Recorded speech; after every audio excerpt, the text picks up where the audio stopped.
मैं आशा करती हूँ आप लोग स्वस्थ होंगे, मस्त होंगे, पढ़ाई लिखाई में व्यस्त होंगे और चैनल को आप लोग सपोर्ट करें। ठीक है, आप लोगों के कहने पे इतना कुछ करते हैं, फिर भी वीडियो को कोई लाइक नहीं करता, देखकर चले जाते हैं, चैनल को ऐसी वीडियो देखते चले जाते हैं, सब्सक्राइब नहीं करते हैं। तो कुछ तो भाई हमें हमारे लिए भी करना पड़ेगा। ठीक है, इससे क्या होता है, इससे कुछ होता नहीं, बस आदमी मोटिवेट हो जाता है, चलो ठीक है। तो इसलिए क्या करें, चैनल को लाइक करें, शेयर करें एंड सब्सक्राइब करें, शॉर्ट्स आता है उसको देखें, कम्युनिटी पे पोस्ट क्वेश्चन होता है उस पर कमेंट करें, टेलीग्राम से जुड़े। ठीक है, सब आप ही लोगों के लिए व्यवस्था किया गया है। और ज्यादा से ज्यादा क्या करें, ज्ञान अर्जित करें चैनल से जुड़ करके। ठीक, अब बहुत ज्यादा बातें हो गई, अब हम लोग अपना क्वेश्चन शुरू करते हैं। जहां मुझे लगेगा डिस्क्राइब करना चाहिए वहां डिस्क्राइब भी करेंगे, नहीं तो ऐसे एबीसीडी करके निकलते चले जाएंगे। ठीक है, शरीर की सूक्ष्मतम जीवित इकाई है। हाँ, इसके पहले क्या था, टेक्सटाइल के 2 पार्ट जा चुके हैं। ठीक है, फिर इसके बाद एक और आएगा, इस तरीके से करके बीच बीच में इसको भी करते रहेंगे, फिर एक्सटेंशन, एजुकेशन, टेक्सटाइल, ऐसे सभी ब्रांच का क्या है, मतलब थ्योरी टाइप भी देखते चलेंगे। ठीक है, अब बहुत ज्यादा बातें होगी, क्वेश्चन देखते हैं। शरीर की सूक्ष्मतम जीवित इकाई है, ऊतक है ऑप्शन ए, ऑप्शन बी कोशिका है, ऑप्शन सी तंत्रिका है, ऑप्शन डी इनमें से सभी हैं। अब वीडियो जो कि प्रीमियम के तौर पे चल रहा है, तो आप लोगों को 2 सेकंड का हर क्वेश्चन के बाद वक्त देंगे ताकि आप एबीसी अपना लिख सकें। ठीक है, और ये कब आता है वीडियो, 10:40 पे वीडियो अपलोड होता है, आप लोग टाइम को नोट कर लें और आकर के वहां प्रीमियर में अपना आंसर दीजिए। ठीक है, तो इसका आंसर क्या होगा, आप कहोगे मैम इसका आंसर हो जाएगा कोशिका यानी सेल्स होगा। ठीक है, ऊतक यानी टिश्यू होता है। ठीक, तंत्रिका यानी नर्वस सिस्टम होगा। ठीक, असंख्य छोटी छोटी इकाइयों जो जीवधारियों के शरीर की रचना करती हैं का नाम सर्वप्रथम कोशा रखा गया, जिसका श्रेय किसे जाता है, रॉबर्ट ब्राउन को, विल्सन को, रॉबर्ट हुक को, हक्सले को। किसको श्रेय जाता है, किसने कोसा नाम रखा, किसने रखा, आप कमेंट बॉक्स में बता दीजिए। आपका आंसर होगा रॉबर्ट हुक। किसने कोसा नाम रखा था, रॉबर्ट हुक ने रखा था। ठीक, खोपड़ी में कुल कितनी हड्डियां होती हैं, आप बता दो। Option A 8, option B 14, option C 20, option D 22। 2 second का टाइम देंगे, आप लोग अपना आंसर सोच लें तब मैं बताऊंगी। आंसर होगा, कहोगे मैम खोपड़ी में कितनी हड्डी होती है, 22 हड्डी होती है। कितनी होती है, 22। ये 14 दिया है, कहाँ होगी, चेहरे में यानी फेस में। ठीक है, 8 हड्डी कहाँ दिया है, कपाल में होती है। कहाँ होती है, कपाल में। 20 हड्डी कहाँ है, हमें नहीं मालूम है। ठीक है, पेशियों के सिरे, क्वेश्चन नंबर 4 है कि पेशियों के सिरे अस्थियों में किसके द्वारा बंधे रहते हैं। आप लोग कमेंट बॉक्स में कमेंट करिए, 4 ए इस तरीके का आप लोग बताइए। ठीक है, 5 बी ऐसे आप लोग कमेंट बॉक्स में कमेंट करिए ताकि मुझे भी लगे कितना आप लोग सही आंसर दे रहे हैं, मैं भी कमेंट बॉक्स में बनी हूँ। ठीक है, पेशियों के सिरे अस्थियों में किसके द्वारा बंधे रहते हैं, संधियों द्वारा, ऊतक द्वारा, कोशिकाओं द्वारा, कंडराओं द्वारा। अब बता दीजिए, पेशी के सिरे अस्थि पूछ रहा है, ना कि अस्थि से अस्थि पूछ रहा है। आप लोग कमेंट बॉक्स में कमेंट करिए क्या होगा, तो किससे होगा, कंडराओं से होगा यानी टेंडन से होगा। किससे होगा, टेंडन से होगा। ठीक है, किससे होगा, टेंडन से होगा। और आप कह दो मैम अगर बोन से बोन लगा हो तब क्या कहेंगे, इस तरीके की बोन है, दोनों बोन एक जगह से, ऐसे मान लीजिए बोन है। ठीक है, यहाँ से एक बोन हो गई और यहाँ से दूसरी बोन हो गई, तो यहाँ जो बीच में जुड़ेगा किससे जुड़ेगा, तो आप कहोगे मैम लिगामेंट से जुड़ेगा। किससे जुड़ेगा, लिगामेंट से जुड़ेगा। तो बोन टू बोन क्या होगा, लिगामेंट होगा यानी बीबीएल होगा। ठीक है, क्या होगा, बीबीएल होगा। Bone to bone is called to L. ठीक है, तो क्या होगा, बीबीएल यानी बोन टू बोन लिगामेंट। ठीक है, और बोन प्लस क्या है, स्नायु यानी पेशियां, मसल्स, तो किससे जुड़ेगा, आप कहोगे मैम टंडरा से यानी कंडराओं से यानी टेंडन से। ठीक है, ये आपको याद होना चाहिए। अब आप बताइए क्वेश्चन नंबर 5, शरीर में लगभग मांसपेशियां होती हैं 100 से 200, 50 से 100, 200 से 300, 639। आप लोग कमेंट बॉक्स में कमेंट करिए, मैं देख रही हूँ क्या कमेंट होगा। तो ऑप्शन होगा 639, लगभग।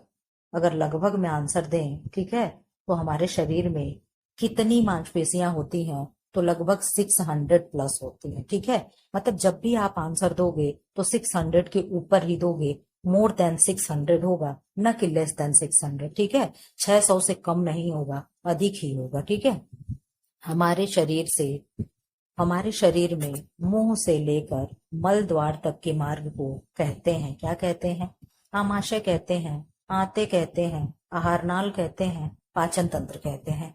आप लोग कमेंट बॉक्स में आंसर दीजिए, हम देख रहे हैं क्या सही दे रहे हो आप लोग। तो क्या होगा, आहार नाल होगा। क्या होगा, एलिमेंट्री कैनाल होगा। ठीक है। लार रस में कौन सा किण्व पाया जाता है? लार रस के बारे में कल आप लोगों को लार में पूरा पढ़ा दी थी, जो देखा होगा प्रैक्टिस सेट, उसमें पूरा आप लोगों को दिखा होगा। लार ग्रंथ के बारे में हम बताए थे। लार ग्रंथ कितनी जोड़ी होती है? तो आप कह दो मैम जोड़ी में तो 3 होती है, संख्या में 6 होती है। कौन कौन सा होता है? सब मैंडिबुलर होता है, सब लिंगुअल होता है, और पैरोटिड ग्लैंड होती है। तो जो पैरोटिड ग्लैंड होती है वो सबसे बड़ी होती है तीनों में से। तीनों जोड़ी में से सबसे बड़ी क्या होती, पैरोटिड होती है। और इसी पैरोटिड ग्लैंड में जब स्वेलिंग आ जाती है तो क्या हो जाता है, व्यक्ति को गलसुआ हो जाता है, यानी मप्स हो जाता है। ठीक है, मम्प्स हो जाता है। ठीक, तो इसमें से क्या होगा, लार रस में कौन सा किण्व पाया जाता है? तो आप कहोगे मैम रेनिन है, पेप्सिन है, टायलिन है, स्टार्च है। बता दीजिए। आप कहोगे मैम लार में तो टायलिन होता है, और टायलिन ही क्या करता है, मुख में भोजन के पाचन की प्रक्रिया शुरू हो जाती है। तो मुख में किसका पाचन होता है? सीएचओ का पाचन मुख से शुरू हो जाता है। ठीक है। रेनिन कहाँ पाया जाएगा? तो आप कहोगे मैम रेनिन दूध को पचाने में सहायक होता है। और रेनिन किसमें अधिक होता है? तो बच्चों में रेनिन की मात्रा अधिक होती है। ठीक है। पेप्सिन किसको पचाएगा? वो पेप्सिन किसे पचाता है? प्रोटीन पे वर्क करता है। ठीक है, किस पे वर्क करेगा? प्रोटीन पे वर्क करता है। ठीक,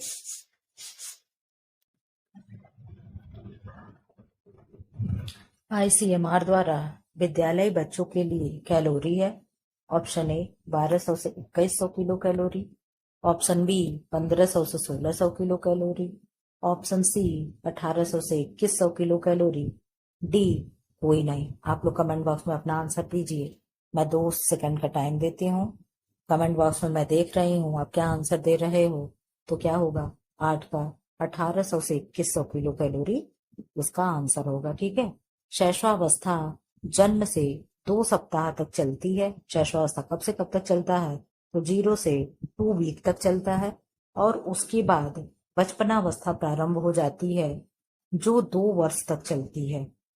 उपरोक्त परिभाषा किसकी है? कुप्पू स्वामी की, प्रो एंड क्रो की, वुडवर्थ की, हरलॉक की। आप बता दीजिए किसका होगा। तो आप कहोगे मैम ये परिभाषा तो हरलाख के अनुसार ही होता है। ठीक है, तो कौन होंगे? हरलाख होंगे। माता के दूध के अतिरिक्त या उसके स्थान पर जो भी दूध शिशु को दिया जाता है क्या कहलाता है? फार्मूला, विलयन, फ्रक्शन, विभंजन। आप कमेंट बॉक्स में कमेंट कर दीजिए क्या कहलाता है। आप कहोगे मैम इसमें से क्या होगा, फार्मूला कहा जाएगा। ठीक है, 10 का क्या होगा, ए हो जाएगा। आप लोग ऐसे आंसर दीजिए, 10 का ए, 11 का 20 तरीके से। अंडे के सफेद भाग में पाया जाने वाला वर्णक है, जेंथोफिल है, कैरोटिनाइड्स है, ओबिप्लोविन है, कोई नहीं है। आप कमेंट बॉक्स में कमेंट कर दीजिए क्या होगा। मुझे बहुत देर तक क्लास लेना है, इसलिए मैं धीरे धीरे पढ़ा रही हूँ। ठीक है, क्योंकि अगर पहले मैं तेज बोलूंगी तो लास्ट तक मैं चल नहीं पाऊंगी। ठीक, अब बता दीजिए क्या होगा। आप कहोगे मैम ओबिफ्लेविन जो होता है अंडे के सफेद भाग में पाया जाता है। ठीक, इधर आ जाओ आप लोग। क्वेश्चन नंबर 12, संपूर्ण दूध तथा वसा रहित दूध दोनों में ही कौन सा पनीर बनाया जाता है? योगार्ट है, कॉटेज है, क्रीम है, कोई नहीं। आप बता दीजिए क्या होगा। कमेंट बॉक्स में आप बताओगे कि ये होगा, योगार्ट होगा। हम उम्मीद करते हैं कि आप लोग कमेंट बॉक्स में ये बता रहे होंगे। ठीक है। पेय पदार्थों में पानी की मात्रा होती है 85%। पेय पदार्थ यानी बेवरेजेस, इंग्लिश में क्या कहते हैं, बेवरेजेस।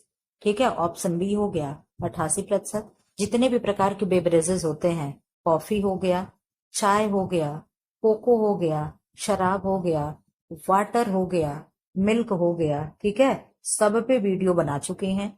एक ही वीडियो में सब कंपाइल करके 1 घंटा 15-15 मिनट का कुछ वीडियो होगा, या 1 घंटे के अंदर का वीडियो होगा। इसी प्लेलिस्ट में कमेंट बॉक्स, इसी प्लेलिस्ट में होगा, जा करके देख लें। ठीक है, और वहां पे जाकर के देख ले, मैं बहुत अच्छे से सारी चीज पढ़ा चुकी हूँ। ठीक, कि कॉफी में कितना प्रतिशत क्या होता है, कितना कैफीन होता है, कितना जल होता है, हर चीज मैं बड़े अच्छे से पढ़ाई हूँ। आप जाकर के देख सकते हैं अगर न्यू स्टूडेंट हैं तो। शरीर को तो अच्छा, इसका आंसर नहीं दिए ना, आप लोग बता दीजिए इसका आंसर क्या होगा 13 का। 13 का क्या होगा? पेय पदार्थ। बेवरेजेस में 92% पानी होता है। कितना? 92% जल होता है। शरीर को तुरंत ऊर्जा प्रदान करने वाला पोषक तत्व है। प्रोटीन है, वसा है, कार्बोहाइड्रेट है, खनिज लवण है। आप बता दीजिए इसमें से कौन सा आंसर सही होगा। तुरंत एनर्जी देगा तो आप कहोगे मैम कार्बोहाइड्रेट जो होता है हमें इंस्टेंट एनर्जी देता है, यानी तुरंत एनर्जी देता है। और इसमें भी मैम कार्बोहाइड्रेट में भी कौन सा फॉर्म होता है? तो जो ग्लूकोज का फॉर्म होता है वो हमें तुरंत एनर्जी देने का कार्य करता है। फैट तो बहुत देर से मैम एनर्जी देगा। कितना देता है? 9 किलो कैलोरी क्या है एनर्जी देता है। खनिज लवण से 0 कैलोरी मिलती है। प्रोटीन से 4.1 किलो कैलोरी मिलती है। कार्बोहाइड्रेट से भी 4.1 या 2 किलो कैलोरी क्या है एनर्जी मिलती है। ठीक है, तो सबसे जल्दी एनर्जी कौन देगा? कार्बोहाइड्रेट देगा। सबसे जल्दी पाचन भी किसका होगा? तो कार्बोहाइड्रेट का ही होगा। ठीक है, हमें संतुलित आहार लेना चाहिए क्योंकि यह स्वादिष्ट होता है। इसमें आहार संबंधी समस्त आवश्यकताएं पूरी हो जाती हैं। इससे स्वास्थ्य ठीक रहता है। इससे सौंदर्य में वृद्धि होती है। आप कमेंट बॉक्स में कमेंट कर दीजिए कि हमें संतुलित आहार यानी बैलेंस्ड डाइट क्यों लेना चाहिए। क्यों? क्योंकि स्वादिष्ट होता है? बिल्कुल नहीं। हमारे इससे स्वास्थ्य ठीक रहता है, ये कुछ हद तक सही है। इससे सौंदर्य में वृद्धि होती है, ये भी सही मान सकते हो, लेकिन ऐसा ऑप्शन नहीं है। तो इससे आहार संबंधी समस्त आवश्यकताएं जो हमारी है वो फुलफिल होती है। ठीक है, तो ऑप्शन बी के साथ हम लोग जाना चाहेंगे। क्वेश्चन नंबर 16 है, धान के फूट जाने से पौष्टिक तत्व नष्ट हो जाता है। ऑप्शन ए है प्रोटीन व वसा नष्ट हो जाता है। ऑप्शन बी है कैल्शियम फास्फेट नष्ट हो जाता है। ऑप्शन सी है थायमीन निकोटिनिक एसिड नष्ट हो जाता है। विटामिन तथा राइबोफ्लेविन नष्ट हो जाता है। आप कमेंट बॉक्स में कमेंट कर दीजिए कि धान को जब कूटने जाता है तो बहुत ज्यादा अगर रगड़ दिया जाए, उसे ज्यादा कूट दिया जाए तो क्या होगा। आप कमेंट बॉक्स में आंसर दे दीजिए। तो आप कहोगे मैम जितने भी प्रकार के अनाज होते हैं, सीरियल्स होते हैं, उसमें विटामिन बी कॉम्प्लेक्स अधिक मात्रा में होता है। तो इसमें से विटामिन बी हमें क्या दिख रहा है? एक तो राइबोफ्लेविन बी की फैमिली है जो B2 है, और एक ये थियामीन, थायमीन और निकोटिनिक एसिड दिख रहा है, यही विटामिन बी है। तो ऑप्शन सी के साथ हम लोग जाना चाहेंगे, यानी ऑप्शन सी सही होगा। ठीक, क्वेश्चन नंबर 17, सबसे अधिक तीव्र मादक पदार्थ है अफीम है, कोकीन है, मदिरा है, तंबाकू है। इसी चैनल पे आप लोगों को ये सारी चीजें पढ़ा दी गई हैं और क्लास में जाकर के अंदर घुस के विजिट करके प्लेलिस्ट बहुत अच्छे से बना दिए हैं। आप इसका बढ़िया से पढ़ सकते हैं और आंसर दे सकते हैं। तो आप कहोगे मैम जो मदिरा होगा वो क्या होगा? सबसे अधिक तीव्र मादक पदार्थ होगा। ठीक है, क्वेश्चन नंबर 18, किस मसाले से विटामिन डी व कैरोटीन की प्राप्ति होती है? आप कहोगे मैम ये कैरोटीन क्या है? तो विटामिन ए है। विटामिन डी किस मसाले से प्राप्त होता है? आप बता दीजिए। हल्दी से, हरी मिर्च से, जीरा से, सौंफ से। कमेंट बॉक्स में आप अपना आंसर दीजिए, क्या होगा। तो आप कहोगे मैम हरी मिर्च में जो होता है विटामिन ए और विटामिन डी प्राप्त होता है, और इसमें विटामिन सी भी मिलता है। ठीक है, तो क्या होगा? इसका आंसर क्या होगा? हरी मिर्च हो जाएगा। ठीक, विटामिन डी को और क्या क्या कहते हैं? तो विटामिन डी को हार्मोन विटामिन भी कहते हैं। कौन सा ऐसा विटामिन है जिसे हार्मोन कहते हैं? तो विटामिन डी को हार्मोन विटामिन कहते हैं। ठीक है, विटामिन डी को सनसाइन विटामिन कहते हैं, एंटी रिकेटिक विटामिन कहते हैं। इसकी कमी से कौन कौन सा रोग होता है? ऑस्टियोमलेसिया, ऑस्टियोपोरोसिस, रिकेट्स, सूखा रोग, बोलेक्स, ये सब क्या है? विटामिन डी की कमी से होने वाले रोग हैं। ठीक है, वह अंग जो रक्त से अवशिष्ट पदार्थों को शरीर से बाहर निकालते हैं कौन सा कहलाएगा? श्वसन अंग है, पाचन अंग है, उत्सर्जी अंग है, इनमें से कोई नहीं। अब अपना आंसर दीजिए। तो इसमें से आंसर क्या होगा? जो उत्सर्जी अंग होते हैं वो क्या होते हैं? रक्त से अवशिष्ट पदार्थों को शरीर से बाहर निकालते हैं। ठीक है,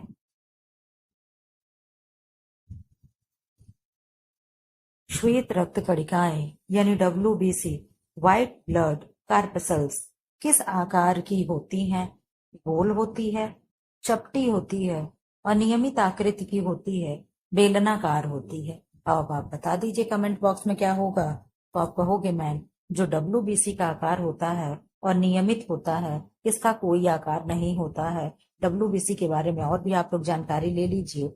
WBC क्या है? केंद्रक रहित है, यानी केंद्रक इसमें पाया जाता है। और केंद्रक किसमें पाया जाता है? मैम प्लेटलेट्स होता है, उसमें भी केंद्रक पाया जाता है। और जानवरों में जो लामा हो गया, ऊंट हो गया, उनमें क्या होता है? RBC केंद्रक युक्त होती है। बाकी हम लोगों की जो RBC है वो क्या होती है? केंद्रक विहीन होती है, यानी केंद्रक न्यूक्लियस नहीं पाया जाता है। लेकिन WBC और प्लेटलेट्स में क्या होता है? केंद्रक पाया जाता है। मैम WBC का जीवन काल कितना होता है?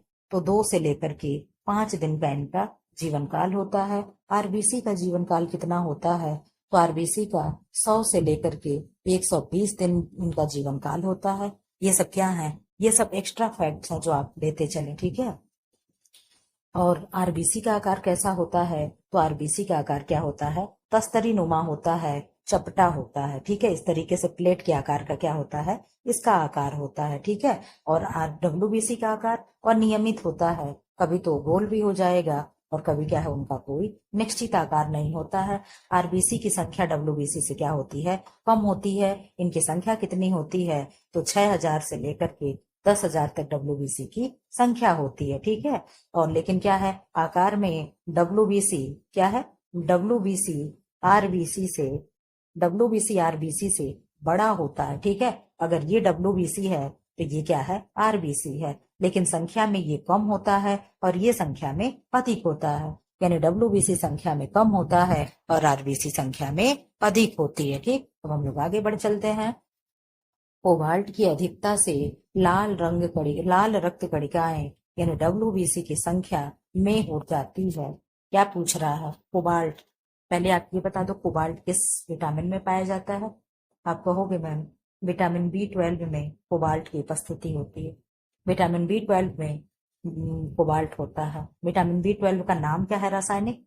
साइनोकोबालामिन। क्या है? साइनोकोबालामिन। और वो जो कोबाला आ रहा है वही क्या है? कोबाल्ट है, ठीक है।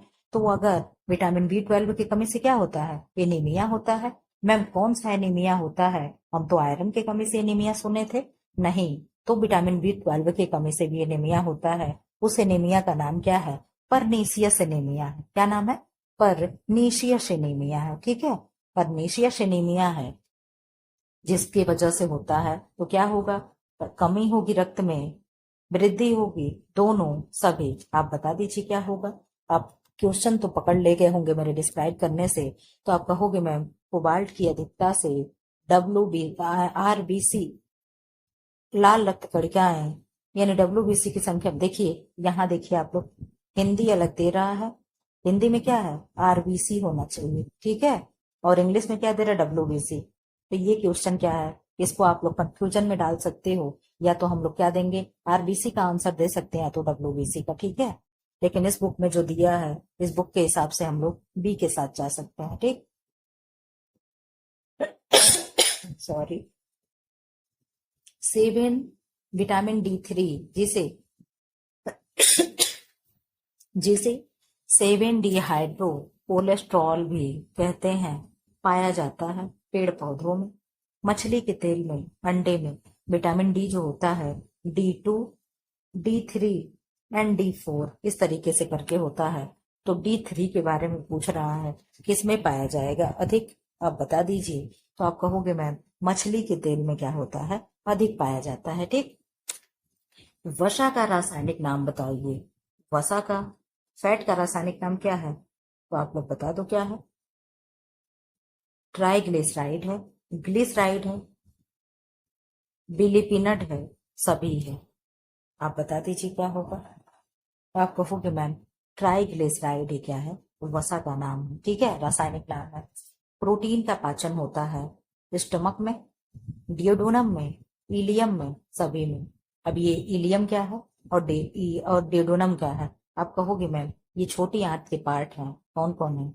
DJI, डेडोनम, जेजुनम, इलियम, ठीक है। तो कहाँ पाचन होता है? आप कहोगे मैम छोटी आंत के इलियम में इसका पाचन होता है। क्या है?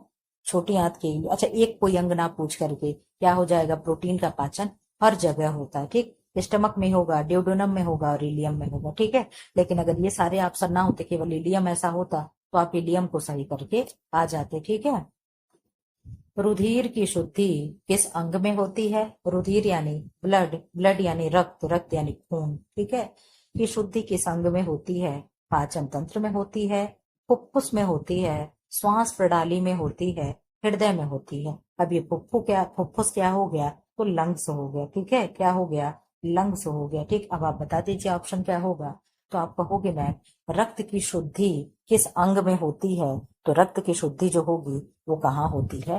फुफ्फुस में, यानी लंग्स में, यानी फेफड़े में ही होगा। भूल कर भी आप लोग हार्ट आंसर नहीं दोगे। हार्ट का कार्य क्या है? ब्लड को पंप करना है। क्या करना है? ब्लड को पंप करना है। पंप लिख दिए ना, पंप करना है। क्या करना है? ब्लड को पंप करना है, न कि रुधिर की शुद्धि करना होता। रुधिर की शुद्धि कौन करता है? फेफड़े करते हैं। कौन करता है? फेफड़े करते हैं। ठीक है, और फेफड़ा में भी कौन करता है? तो एल्बुलाई करती है। कौन करती है? एल्बुलाई नामक, एल्बुलाई नामक क्या है? फेफड़े में संरचना होती है, वही क्या करती है? ब्लड को, इस तरीके का हमारा क्या है?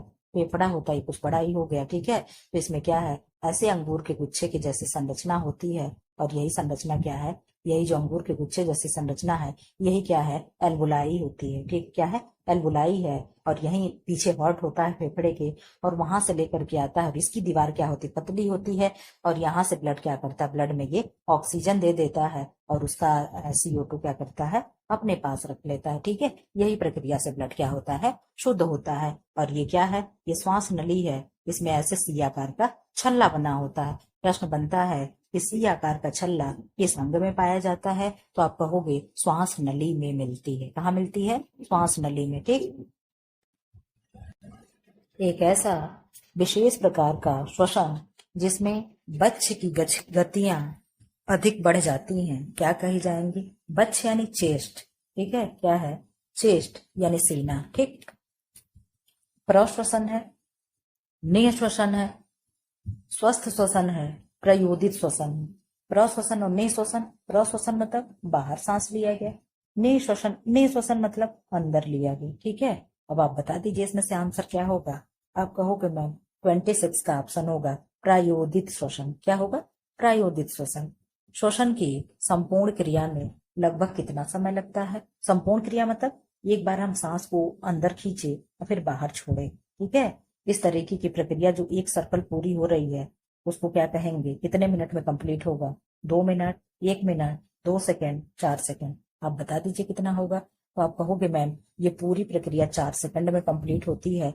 2 सेकंड तो हम सांस अंदर खींचते हैं, और 2 सेकंड में सांस क्या है? बाहर छोड़ते हैं। ये पूरी कंप्लीट प्रक्रिया कितने में होगी? तो 4 सेकंड में होगी। कितने में होगी?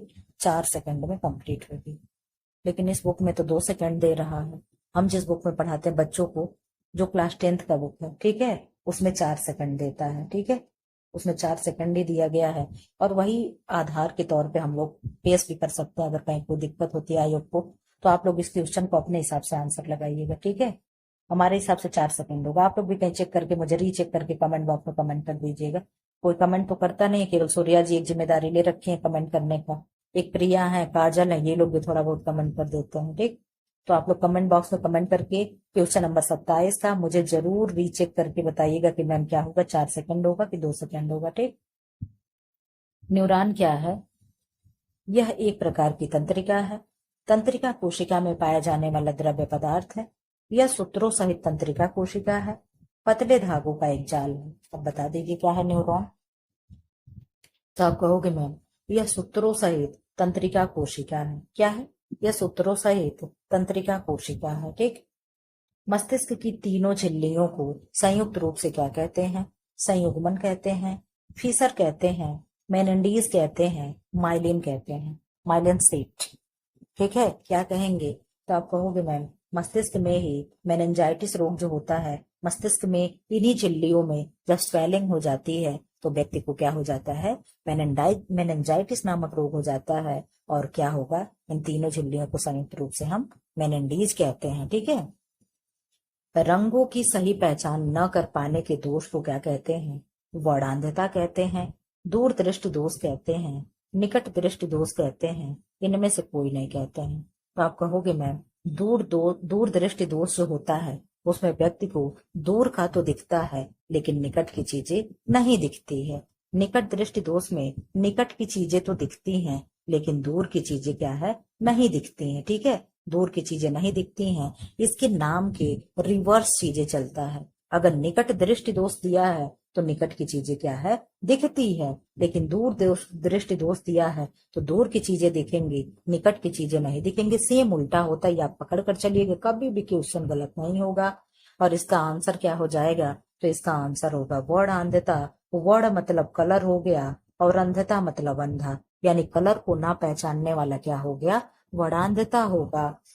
इसमें कौन सा कलर होता है मैम, तो ग्रीन और रेड। ठीक है, नहीं पहचान पाता है, रेड को क्या कहता है, ग्रीन है, और ग्रीन को क्या कहता है, रेड है। ठीक है, कोकलिया की रचना किस प्रकार की होती है, लंबी गुहा के रूप में, टेढ़ी मेढ़ी तंग गली के रूप में, एक सर्पिल ट्यूब के रूप में, उपर्युक्त में से कोई नहीं।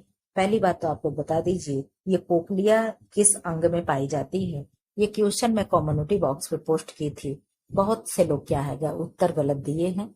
तो इसमें से क्या होगा, आप कहोगे मैम ये ईयर में पाई जाती है। किसमें पाई जाएगी, ईयर में, यानी कान में पाई जाती है। ठीक है, पहली बात तो कोकलिया कहाँ पाई जाएगी, कान में पाई जाएगी। और इसकी रचना कैसी होती है, तो इसकी रचना एक सर्पिल ट्यूब के आकार की होती है। कुछ इस तरीके से इसकी रचना होती है। मैं बना तो नहीं पाऊंगी लेकिन जितना हो सकता है मैं ऐसे क्या है बना दे रही, कुछ इस टाइप की इसकी रचना होती है। ठीक है, आप लोग देखिएगा ऐसे नेट पे सर्च करके, ऐसे कुछ इसकी क्या होती है, रचना होती है। ठीक है, कोकलिया की। ठीक, स्त्री प्रजनन अंग नहीं है, शुक्राशय, गर्भाशय, अंडाशय, डिम्बवाहिनी। तो बता दो आप लोग क्या नहीं होगा इसमें से। इसमें से आप कहोगे मैं जो शुक्राशय होता है ये मेल वाला होता है। ठीक है, बाकी अंडाशय हो गया, गर्भाशय हो गया, डिम्बवाहिनी हो गई, ये सब क्या है, स्त्री प्रजनन अंग है। ठीक, इसके बारे में भी स्त्री प्रजनन अंग और पुरुष प्रजनन अंग 2 या 3 वीडियो में बना चुकी हूँ। जा करके आप लोग कमेंट बॉक्स, अरे कमेंट बॉक्स बार बार आता है, प्लेलिस्ट में देख सकते हैं। किस नाम से प्लेलिस्ट बना है, तो प्रेगनेंसी प्लस मेल और फीमेल ऑर्गन करके प्लेलिस्ट बना, उसमें जाकर के आप देख सकते हैं। ठीक है, मासिक धर्म कितने दिन बाद आता है, 20 दिन बाद, 25 दिन बाद, 10 दिन बाद, 28 दिन बाद। आप लोग अपना आंसर दीजिए, तो कहोगे मैम 28 डेज बाद आता है। ठीक, नर मनुष्य में शुक्राणु जनक जनन की क्रिया किस हार्मोन द्वारा तीव्र होती है, ये क्यूटिलाइजिंग लिखा है ना, लेकिन ल्यूटिनाइजिंग होता है। ठीक है, LH होता है। ठीक, ल्यूटिनाइजिंग हार्मोन द्वारा, लैक्टोजेनिक हार्मोन द्वारा, फोलिकल उत्तेजक हार्मोन द्वारा, उपर्युक्त सभी द्वारा। अब आप बता दीजिए क्या होगा, आप कमेंट बॉक्स में कमेंट कर दीजिए आपका आंसर क्या होगा। तो आप कहोगे मैम जो फोलिकल उत्तेजक हार्मोन होता है, ठीक है, क्या होगा, फोलिकल स्टिमुलेटेड FSH जो हार्मोन होता है, FSH फोलिकल स्टिमुलेटेड हार्मोन जो होता है यही होता है। ठीक है, और ये क्या है, लेटिनाइजिंग हार्मोन होता है, ल्यूटिनाइजिंग हार्मोन ना कि ल्यूटिनाइजिंग हार्मोन। ठीक है, नलिका विहीन ग्रंथि है, पीयूष ग्रंथि है, थाइमस है, एड्रिनल है, इनमें से सभी है। आप कहोगे मैम पीयूष कहाँ पाया जाता है, तो ब्रेन में पाया जाने वाला, ठीक है, क्या है, ब्रेन में पाया जाता है। थाइमस ग्रंथि कहाँ पाई जाती है, और एड्रिनल कहाँ पाया जाता है। ठीक है, तो एड्रिनल कहाँ पाया जाता है, आप लोग ये बता दो इसमें से क्यों कौन है जो नलिका विहीन है। इसका आंसर आपका होगा कि मैम ये सब जो हैं डक्टलेस। ठीक है, ये सारी नलिका विहीन है, किसी के पास डक्ट नहीं होता है, यानी किसी के पास अपनी नलिका नहीं है, ये ऐसे ही बहते रहते हैं। ठीक है, अच्छे स्वास्थ्य के संदर्भ में किसका महत्व है, अच्छी आदतों का, घरेलू स्वच्छता का, शारीरिक स्वच्छता का, इन सब का। तो आप कहोगे मैं सारे आंसर तो पॉजिटिव में दिए हैं, हम लोग इनके साथ ही चलेंगे। ठीक है, तो क्या होगा, इन सब का हो जाएगा। ठीक, आप लोग 737 का आंसर दीजिए। वायु में प्रमुख भाग किस निष्क्रिय गैस का होता है, ऑक्सीजन का यानी O2 का, नाइट्रोजन का यानी N2 का, ओजोन का यानी O3 का, कार्बन डाइऑक्साइड का यानी CO2 का। अब सबसे निष्क्रिय गैस कौन मानी जाती है वायु में, आप बता दीजिए प्रमुख भाग किस निष्क्रिय गैस का होता है। तो आप कहोगे मैम जो नाइट्रोजन होता है ये होता है निष्क्रिय होता है। इन सबका मैम परसेंटेज बता दीजिए। Oxygen 21%, nitrogen 78%, CO2 0.03%। ये सब हमारे वायुमंडल में विद्यमान होते हैं। ठीक है, हम अंदर लेते हैं 21%, बाहर निकालते हैं ऑक्सीजन 16%, नाइट्रोजन 78 लेते हैं, 78 बाहर भी निकालते हैं। CO2 हम 0.3% लेते हैं, लेकिन निकालते कितना है 4% बाहर निकालते हैं। ठीक है, कमरे के अच्छे संवहन के लिए आवश्यक है एक खिड़की तथा एक दरवाजा, एक खिड़की एक रोशनदान व एक दरवाजा, पारगामी संवातन व्यवस्था, कूलर की व्यवस्था। आप बता दीजिए कौन सा ऑप्शन होगा। तो आप कहोगे मैम 38 का जो है पारगामी संवातन व्यवस्था होगा। क्या होगा, पारगामी संवातन व्यवस्था होगा। ठीक, पिस्सू कहाँ रहते हैं, कूड़े में, जानवर के शरीर में, गंदे पानी में, चारपाई में। चारपाई में क्या रहता है, आप कहोगे मैम चारपाई में तो खटमल रहता है। सिर में क्या रहता है, जुएं रहते हैं। कूड़ेदान में क्या रहता है, बैक्टीरिया और मक्खियां रहती हैं। गंदे पानी में क्या होते हैं, कीड़े रहते हैं। पिस्सू जानवर के शरीर में होता है, खास करके बाल वाले जो जानवर होते हैं, जैसे ये कुत्ता हो गया, बंदर हो गया, इनके शरीर में क्या होता है, पिस्सू होते हैं। ठीक, सुलभ शौचालय एक उत्तम एवं आदर्श शौचालय है, क्योंकि इसमें मल कीड़ों द्वारा समाप्त कर दिया जाता है। वह किसी प्रकार की दुर्गंध युक्त व विषैली गैस नहीं बनती। वातावरण में प्रदूषण का भय नहीं रहता। इसके दूषित पानी इसके दूषित पानी से नदी का पानी भी गंदा नहीं होता। उपर्युक्त सभी आप कह दो मैं ये तो सब बहुत ही पॉजिटिव आंसर दिया है, तो क्या हम सबके साथ जाएं क्या। हम कहेंगे बिल्कुल, आप सब वाले आंसर के साथ जा सकते हैं। ठीक है, घरेलू स्तर पर जल को शुद्ध करने की उपयुक्त विधि है उबालना है, आसवन विधि है, अवक्षेपण है, क्लोरीनीकरण है। आप बता दीजिए क्या होगा। 41 का आंसर क्या होगा।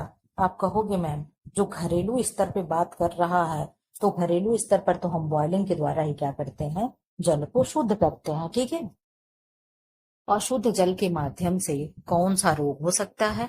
तो आप कहोगे मैम ऑप्शन ए है क्षय रोग, चेचक, हैजा। तो आप कहोगे मैम अशुद्ध जल के माध्यम से जो रोग होता है वो क्या होगा, हैजा होगा, यानी कॉलरा होता है। ठीक है, क्या होता है, कॉलरा होता है। कौन सी बैक्टीरिया होती है इसमें, तो विब्रियो कॉलेरी नामक बैक्टीरिया होता है। कौन सा बैक्टीरिया, विब्रियो कॉलेरी नामक बैक्टीरिया होता है। मैम ये क्षय रोग क्या है, तो यही टीबी है, यही तपेदिक है, यही ट्यूबरकुलोसिस है, यही अक्षमा है, यही राजअक्षमा है। इसी को मृत्यु का कप्तान कहते हैं। इसमें कौन सा वैक्सीन लगता है, तो इसमें बीसीजी का वैक्सीन लगता है।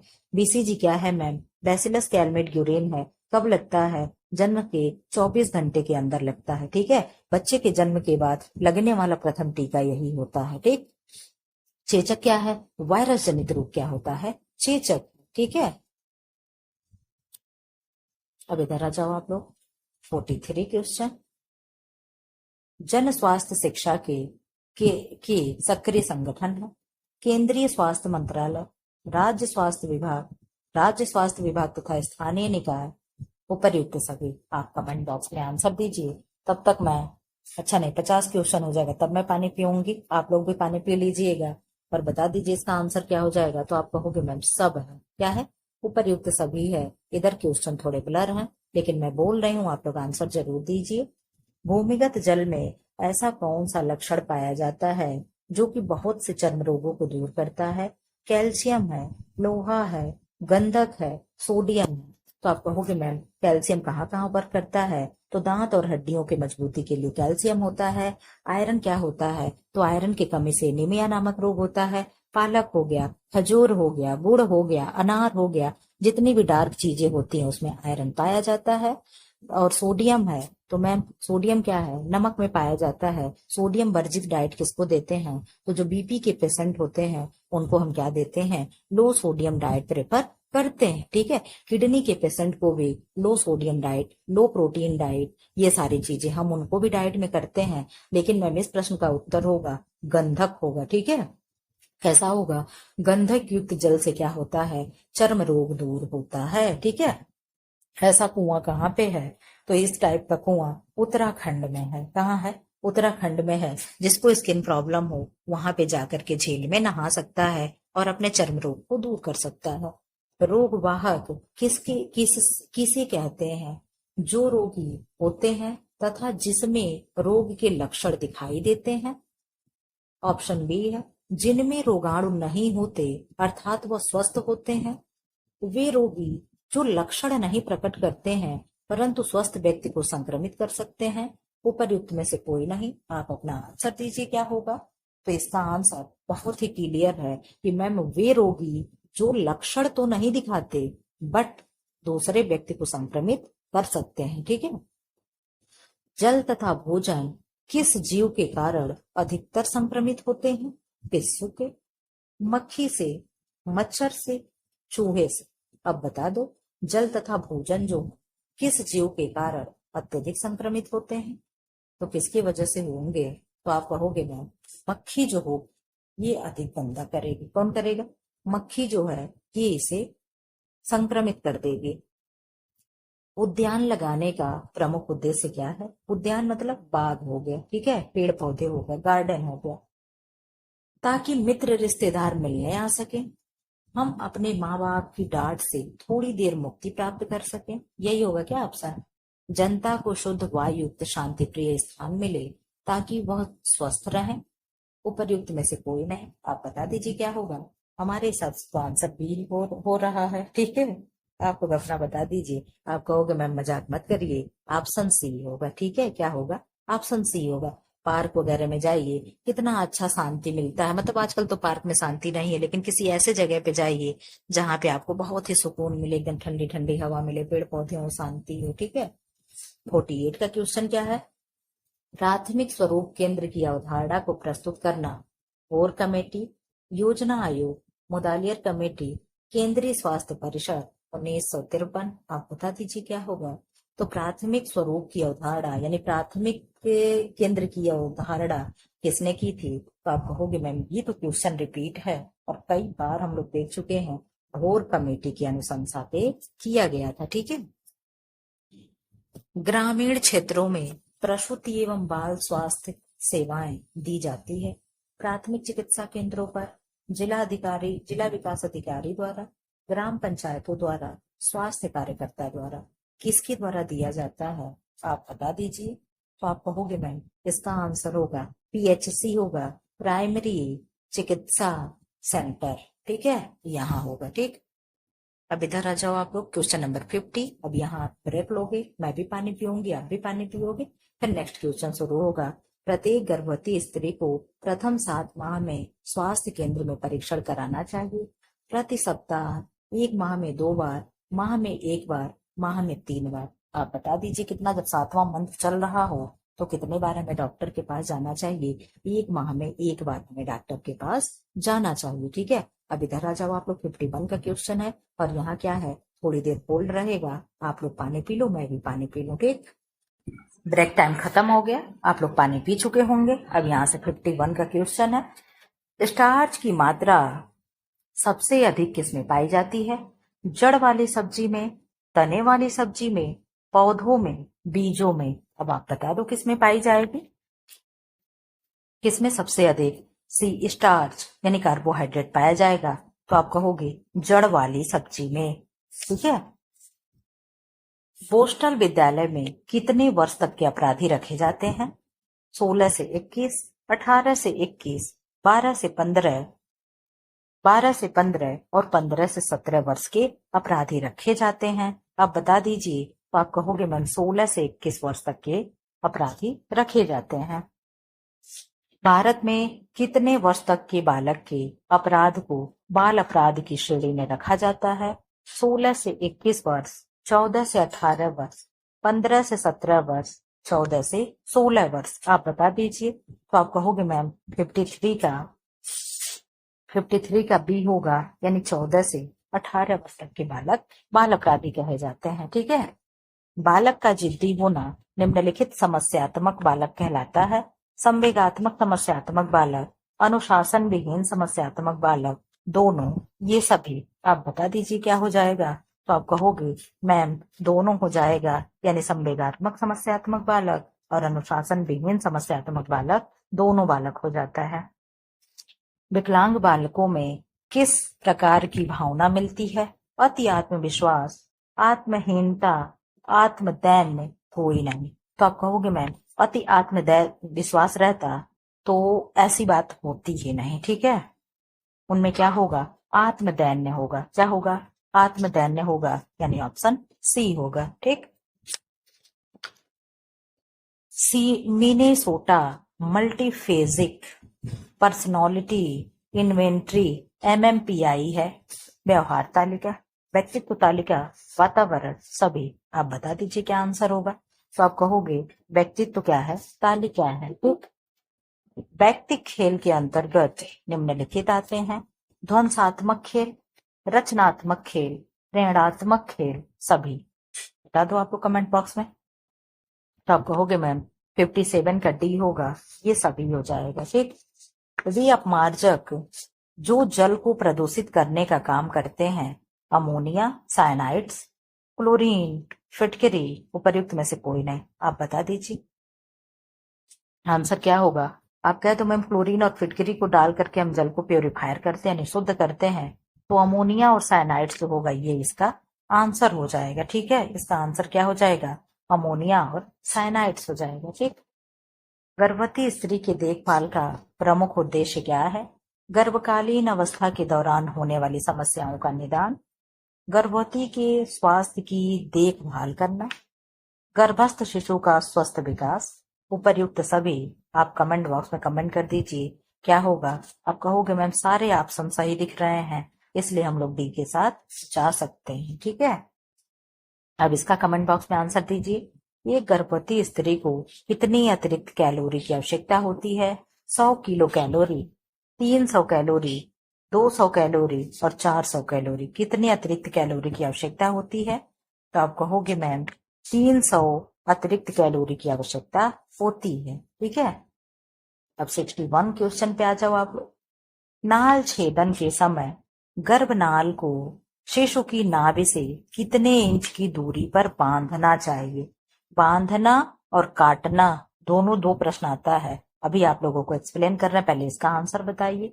1 इंच की दूरी पर बांधना चाहिए, 2 इंच की दूरी पर बांधना चाहिए, 3 इंच की दूरी पर बांधना चाहिए और 4 इंच की दूरी पर बांधना चाहिए। आप बता दीजिए कितने इंच की दूरी पर बांधना चाहिए। तो आप कहोगे मैम 2 इंच की दूरी पर बांधना चाहिए। अब आप मुझसे सुनो। ठीक। ये मान लो सपोज करो ये बच्चा है। ठीक है। यहां से इसकी नाल जा रही है। ठीक। ये माँ से इसकी नाल क्या है? जुड़ी हुई है। ये मदर है। ठीक है। समझने के लिए आप लोग समझते रहो। ये मदर से क्या है? प्लेसेंटा जुड़ा है। ठीक। और इधर क्या है? इसका नाभिनाल है। ठीक है। तो ये नाभिनाल है बच्चे की। तो हम यहाँ 4 इंच से काटते हैं। कितने से? 4 इंच से काटते हैं और 2 इंच से गांठ लगाते हैं और 2 इंच गांठ लगाने के बाहर होता है। ये चीजें आप कभी मत भूलिएगा। ठीक है। काटते कितने इंच से हैं? तो 4 इंच से कट करते हैं और बांधते कितने इंच से हैं? तो 2 इंच पर क्या है? बंधन लगाते हैं, यानी गांठ लगाते हैं। ठीक है। ये कभी मत भूलिएगा। ठीक। अस्थायी दांतों की संख्या होती है 18, 22, 20, 30। आप बता दो। आप कहोगे मैम अस्थायी दांत जो होता है इसे हम दूध का दांत कहते हैं, इसे हम क्षीर का दांत कहते हैं। ये कितने होते हैं संख्या में? ये 20 होते हैं। ठीक है। कितने होंगे? 20 होंगे। स्तनपान नहीं कराना चाहिए जब माँ कैसा हो? माँ कार्य में व्यस्त हो, माँ सो रही हो, संक्रामक रोग से पीड़ित हो, रात्रि में जब शिशु सो रहा, जब होगा। ठीक है। रात्रि में जब शिशु सो रहा हो। हमें कब माता को स्तनपान नहीं करवाने देना चाहिए? जब माता क्या हो? संक्रामक रोग से पीड़ित हो। जैसे माता को चेचक हुआ हो, ये अभी क्या आया था, कोरोना हुआ हो। इन सारे सिचुएशन में क्या है? बच्चे को फीडिंग नहीं करानी चाहिए। ठीक है। मातृ एवं शिशु सेवा के अंतर्गत माता को जानकारी दी जाती है पौष्टिक भोजन की, शिशु संवरण सेवा, स्वस्थ वातावरण बनाए रखने की विविध उपाय। उपर्युक्त सभी आप कमेंट बॉक्स में कमेंट कर दीजिए क्या होगा। आप कहोगे मैम 64 का आंसर हो जाएगा डी, यानी उपर्युक्त सभी हो जाएगा। ठीक है, लग रहा है कि हम लोग एक ही प्रैक्टिस सेट 120 क्वेश्चन कर पाएंगे केवल। 65 का आंसर क्या है? मातृत्व एवं शिशु कल्याणकारी योजनाएं हैं, केंद्रीय एवं प्रादेशिक हैं, स्थानीय हैं, अंतर्राष्ट्रीय सहायता है, इनमें से सभी हैं। आप कमेंट बॉक्स में कमेंट कर दीजिए 65 का क्या होगा। तो आप कहोगे मैम 65 का डी हो जाएगा, यानी ऑप्शन सभी होगा। यूनिसेफ की स्थापना कब हुई थी? 1944 में, 1945 में, 1946 में, 1949 में। आप लोग बता दीजिए क्या होगा। तो आप कहोगे मैम 1946 में हुआ था। इसका वर्ग क्या है? ये किसके लिए काम करता है? तो ये बच्चे और गर्भवती और स्तनपान कराने वाली माताओं के लिए कार्य करता है। ठीक है। बैचलर की वृद्धि परीक्षा में निम्न वर्ग आते हैं: किशोर वर्ग, वयस्क वर्ग, दोनों, उपरोक्त में से कोई नहीं। आप बता दीजिए कौन आता है। तो आप कहोगे मैम किशोर और वयस्क दोनों आते हैं। सामाजिक व्यवहार के अंतर्गत बालक सबसे पहले किस व्यवहार प्रतिमान का अनुकरण करना सीखता है? हाव भाव यानी गेस्चर, भाषा यानी लैंग्वेज, मुखाकृति, या और इनमें से कोई नहीं। आप बता दीजिए क्या होगा। 68 का आंसर हो जाएगा सी, यानी मुखाकृति होता है। ठीक है। सबसे पहले जैसा आपका मुख होगा, आपके मुख के जैसी आकृति होगी, आप ऐसे गुस्से में ऐसे मुंह बनाओगे, फिर हंसोगे, स्माइल करोगे, तो बच्चा ऐसे क्या करता है, वो भी सीख करके करने लगता है। ठीक है। 69 का आंसर दीजिए। गुणसूत्रों के 22 जोड़ों को क्या कहते हैं? ऐसे तो होता कितने जोड़े हैं? तो आप कहोगे मैम 23 जोड़ा है, लेकिन ये 22 का ही पूछ रहा है, मैम 1 का क्यों नहीं पूछ रहा है? और संख्या में कितना हो गया? तो 46 होते हैं। गुणसूत्र कितने होते हैं? 46 होते हैं। पेयर में कितने होते हैं? 23 होते हैं। अब पेयर वाली और संख्या वाली यहाँ पे सारी चीज मैम रिवाइज करा दीजिए। कान में कितनी जोड़ी हड्डी होती है? तो आप कहोगे मैम 3 जोड़ी होती है और 6 संख्या होती है। कान कैसे बनता है? ऐसे कान बनता है ना। अगर मैं किसी का यहाँ फेस बनाऊं, अगर यहाँ कान बनाऊं तो क्या है? ऐसे ही तो कान होगा। इधर आग बना दे, नाक बना दे, मुंह बना दे, कान क्या है? 3 हो गए, 3 इधर 3 इधर, कितना हो गया? आप कहोगे मैम 6 हो गया। ठीक है मैम। आप बता दो रिप्स जो होती है, यानी जो पसलियां होती हैं, ये कितनी होंगी? पेयर में 12 होती हैं, संख्या में 24 होती हैं। एक बीच में होता है जिसे क्या कहते हैं? स्टर्नम कहते हैं। मिलाकर के क्या हो गया? 25 हो गया। तो ये सारी क्या, लार कितनी होती हैं? तो लार भी क्या होती हैं? पेयर में 3 होती हैं, संख्या में 6 होती हैं। इस तरीके से जितनी भी जोड़ी वाले क्वेश्चन थे हम लोग खत्म कर लिए थे। तो यहाँ आंसर दे दो। गुणसूत्रों के 22 जोड़ों को क्या कहते हैं? ऑटोसोम्स कहेंगे, ब्लास्टोसिस कहेंगे, जाइगोट कहेंगे, डीएनए कहेंगे। बता दो क्या कहेंगे। आप कहोगे मैम जो 22 जोड़े गुणसूत्र हैं उसको ऑटोसोम्स कहते हैं, और एक जोड़ी जो गुणसूत्र बचा है उसे मैम क्या कहेंगे? उसे क्या कहते हैं? सेक्स।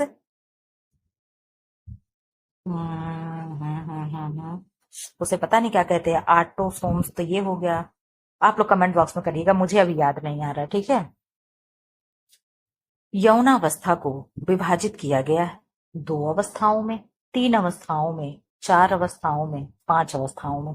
आप लोग कमेंट बॉक्स करके बता दीजिए, कमेंट बॉक्स में कमेंट कर दीजिए। आप कहोगे मैम 2 अवस्थाओं में बटा होता है।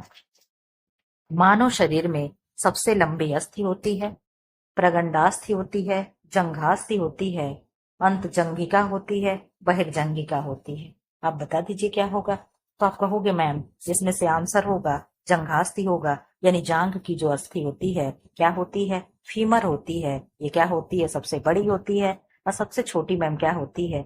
स्टेपीज होती है। स्टेपीज मैम कहाँ की हड्डी है? तो कान की हड्डी है। कहाँ की हड्डी है? कान की हड्डी है। कान में कितनी हड्डी होती है? 3 हड्डी। अभी तो आप बताई थी कि 6 हड्डी। 3 कौन कौन सी होती है? स्टेपीस होती है, मिलियस होती है, और इंकस होती है। तो क्या है? SMI, या मिस करके आप याद कर सकते हैं MIS। ठीक है। क्या है? मिस करके क्या है? स्टेपिस हो गया, इंकस हो गया, मिलियस मिलियस हो गया। ठीक है। ये क्या होती है? कान की हड्डी होती है। 72 आ जाओ। ऐसे तंतु जिनमें पानी के प्रति सदृशता न हो उन्हें क्या कहेंगे? ताप सुनम्य रेशा, हाइड्रोफिलिक, संश्लेषित, हाइड्रोफोबिक। यहाँ क्या प्रश्न पूछा है? पानी के प्रति सदृशता न हो, यानी नेगेटिव चीजें हैं, तो जहां पे डर लगे वो क्या हो जाएगा, हाइड्रोफोबिक हो जाएगा। ये हाइड्रोफिलिक होगा तो ये तो पानी से प्रेम हो गया, ठीक है, क्या हो गया, पानी से प्रेम हो गया, पानी से लगाव हो गया, तो हाइड्रोफिलिक होगा। और हाइड्रोफोबिक होगा तो फोबिया मतलब डर होता है, ठीक है, तो जहां फोबिक हो जाए वहां डर हो जाएगा, तो आंसर इसका हो जाएगा, आंसर डी हो जाएगा, ठीक है, क्या होगा, डी हो जाएगा। कौन सा पोषक तत्व गर्भस्थ शिशु में संग्रहित होता है, विटामिन सी है, विटामिन डी है, विटामिन ए है, उपरोक्त में से कोई नहीं है। गर्भस्थ शिशु के शरीर में क्या होता है जो स्टोर होता है, आप कमेंट बॉक्स में बता दीजिए। तो आप कहोगे मैम विटामिन ए क्या होता है, स्टोर होता है, ठीक है। बालवाड़ी कार्यक्रम की शुरुआत किस वर्ष में हुई थी, 1968 से 70, 1970 से 72, 1976 से 78, 1978 से 80। आप कमेंट बॉक्स में कमेंट कर दीजिए क्या हुआ था, कब हुआ था।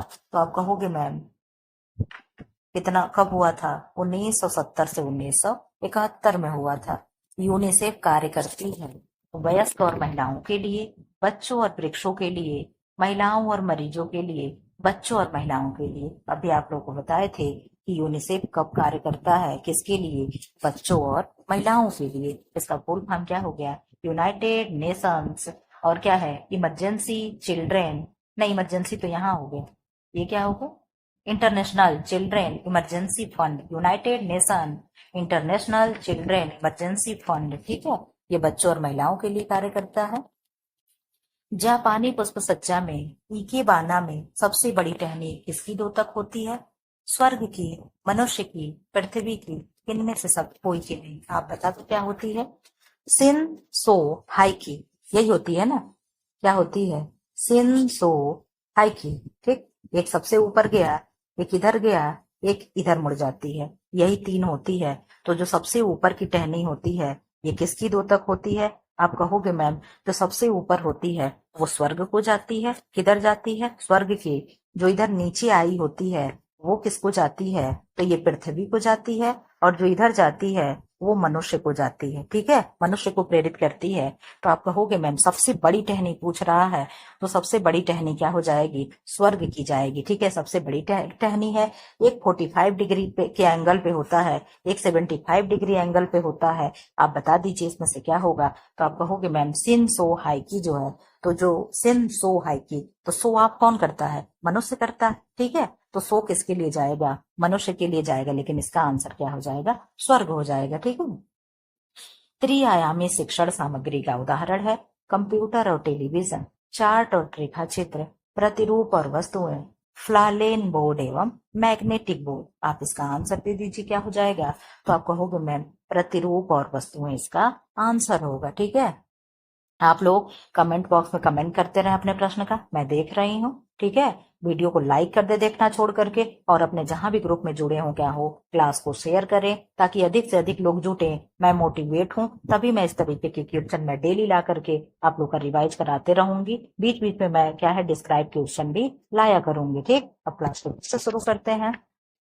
वसा में घुलनशील विटामिन है, तो आप कहोगे मैम वसा में घुलनशील विटामिन है ऑप्शन ए डी ई के, बी कॉम्प्लेक्स और सी, B1 और B2 इनमें से कोई नहीं। आप कहोगे मैम यहाँ पर फिर से मैं बताऊंगी, ए डी ई के जो है फैट सोलुबल विटामिन है, ठीक है, और बी कॉम्प्लेक्स और सी जो है ये वाटर सेलुबल विटामिन है, ठीक। विस्तार से मैं नहीं बताऊंगी, सारे मैं प्रैक्टिस सेट में बताते गई हूँ, पीछे का जो ना देखा हो जाकर के देख ले, वहां पे आपको किसी न किसी प्रैक्टिस सेट में जरूर मिल जाएगी। अपगार स्कोर क्या नापता है, जन्म भार को, त्वचा के पीलेपन को, श्वास दर को, हृदय गति को, किसको नापता है बताइएगा। अपगार टेस्ट के बारे में मैंने बहुत अच्छे से वीडियो बनाया, किसने खोजा था, वर्जीनिया अपगार ने खोजा था, इसीलिए इसका नाम क्या हो गया, अपगार टेस्ट हो गया। वो अपने नाम पर इसका नाम रख लिए वर्जीनिया अपगार। कब खोजा गया था, 1952 या 53 में। आप कमेंट बॉक्स में कमेंट करिएगा कि मैम क्या आप सही बताई हो, ठीक है, आप ये बताइएगा।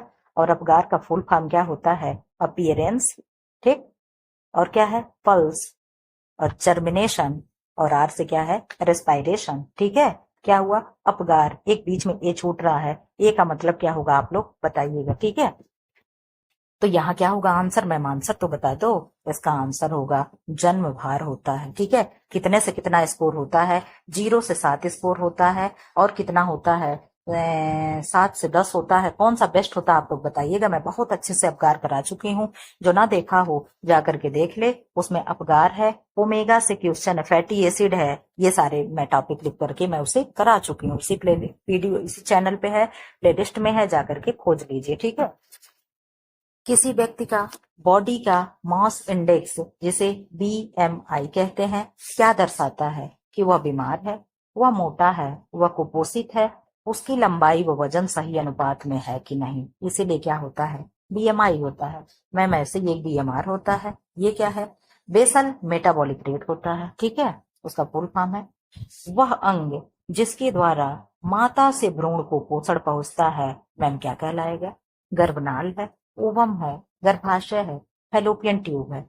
आप बता दो। आप कहोगे मैम हम आपको एक ट्रिक बता रहे हैं, माता पिता कौन होते हैं, तो आप कहोगे मैम माता पिता तो बच्चे के क्या होते हैं, पेरेंट्स होते हैं। क्या होते हैं, बच्चे के पेरेंट्स होते हैं। ठीक, एग्जाम्पल ये मदर हो गई। ठीक है, ये क्या हो गया, ये मदर हो गई। ठीक, ये क्या है, मदर हो गई। ठीक है, ऐसे ये प्रेग्नेंट, ये मदर हो गई। ठीक, और ये क्या है, यहाँ बच्चा है। ठीक है, ये क्या है, बच्चा है। यहाँ से ऐसे बच्चा क्या है, मदर से ऐसे जुड़ा हुआ है। ठीक है, एग्जाम्पल के लिए मैं बता रही हूँ। तो ये क्या हुई, मदर हुई, और मदर क्या हो गया, पेरेंट्स हो गया। क्या हो गया, मदर क्या हो गई, मदर पेरेंट्स हो गई। तो जो प्लेसेंटा होता है, ठीक है, प्लेसेंटा यानी क्या कह रहा, वह अंग जिसके द्वारा माता से भ्रूण जुटा हो। जब माता शब्द आगे आ जाए तो आप क्या कहोगे, प्लेसेंटा आंसर होगा। प्लेसेंटा को हिंदी में क्या कहते हैं, तो आप कहोगे मैम प्लेसेंटा को हिंदी में हम गर्भनाल कहते हैं। क्या कहेंगे, गर्भनाल कहते हैं। ठीक है, तो गर्भ किसका होगा, बच्चे का कि माँ का। भाई माता के गर्भ में तो बच्चा पल रहा है, थोड़ा सा समय दीजिए, क्वेश्चन कभी गलत नहीं होगा। पहले ध्यान से सुनिए, भगने की जल्दी मत करिए कि मैम नेक्स्ट नेक्स्ट नेक्स्ट। ठीक है, तो क्या होगा, माँ गर्भवती है ना, माँ प्रेग्नेंट है, माँ के गर्भ में बच्चा पल रहा है, ना कि बच्चे के गर्भ में माँ पल रही है। ठीक, तो क्या हुआ, गर्भनाल हो गया। हिंदी में भी याद हो गया। ठीक है, गर्भनाल किससे जुड़ेगा, मदर से, और मदर क्या है, पेरेंट्स है। तो इंग्लिश में क्या हो गया, प्लेसेंटा हो गया। ये ट्रिक जिसको समझ में आए कमेंट बॉक्स में कमेंट जरूर करिएगा, मैम बहुत अच्छा ट्रिक था। ठीक है, कोई ट्रिक नहीं है, उसी शब्दों से ट्रिक बना हुआ। ठीक है, तो पेरेंट्स कौन हो गई, माँ हो गई। तो पेरेंट्स क्या है, प्लेसेंटा हो गया। ठीक है, और गर्भनाल क्या है, तो माँ के गर्भ में बच्चा है। क्या है, माँ के गर्भ में बच्चा है, ना कि बच्चे के गर्भ से माँ। ठीक है, अब नाभि नाल, नाभि बच्चे के नाभि से ही तो जुड़ा होता है, तो नाभि से जो नाल निकली होती है वो बच्चे की तरफ से जाएगी। अगर प्रश्न ये पूछ दे कि भ्रूण माता से पोषण कैसे प्राप्त करता है, तो आप वहां क्या लगाओगे, वहां नाभि नाल लगाओगे। क्या लगाओगे, नाभि नाल लगाओगे, और इंग्लिश में क्या लगाओगे, अम्बिलिकल कार्ड लगाओगे। क्या लगाओगे, अम्बिलिकल कार्ड लगाओगे। ये क्वेश्चन भविष्य में कभी भी गलत नहीं होगा, अगर ये आप मेरा वीडियो देख रहे हैं तो, और अगर अच्छे से सुने होंगे तो। ठीक है, तो आंसर इसका ए हो गया। क्वेश्चन नंबर 82, गृह विज्ञान शब्द का वास्तविक अर्थ क्या है, घर का विज्ञान है, गृह कला है, गृह कला है, गृह अर्थशास्त्र है, घर से संबंधित वैज्ञानिक ज्ञान है। अब आप बता दीजिए क्या होगा, सही रूप में इसका आंसर क्या होगा।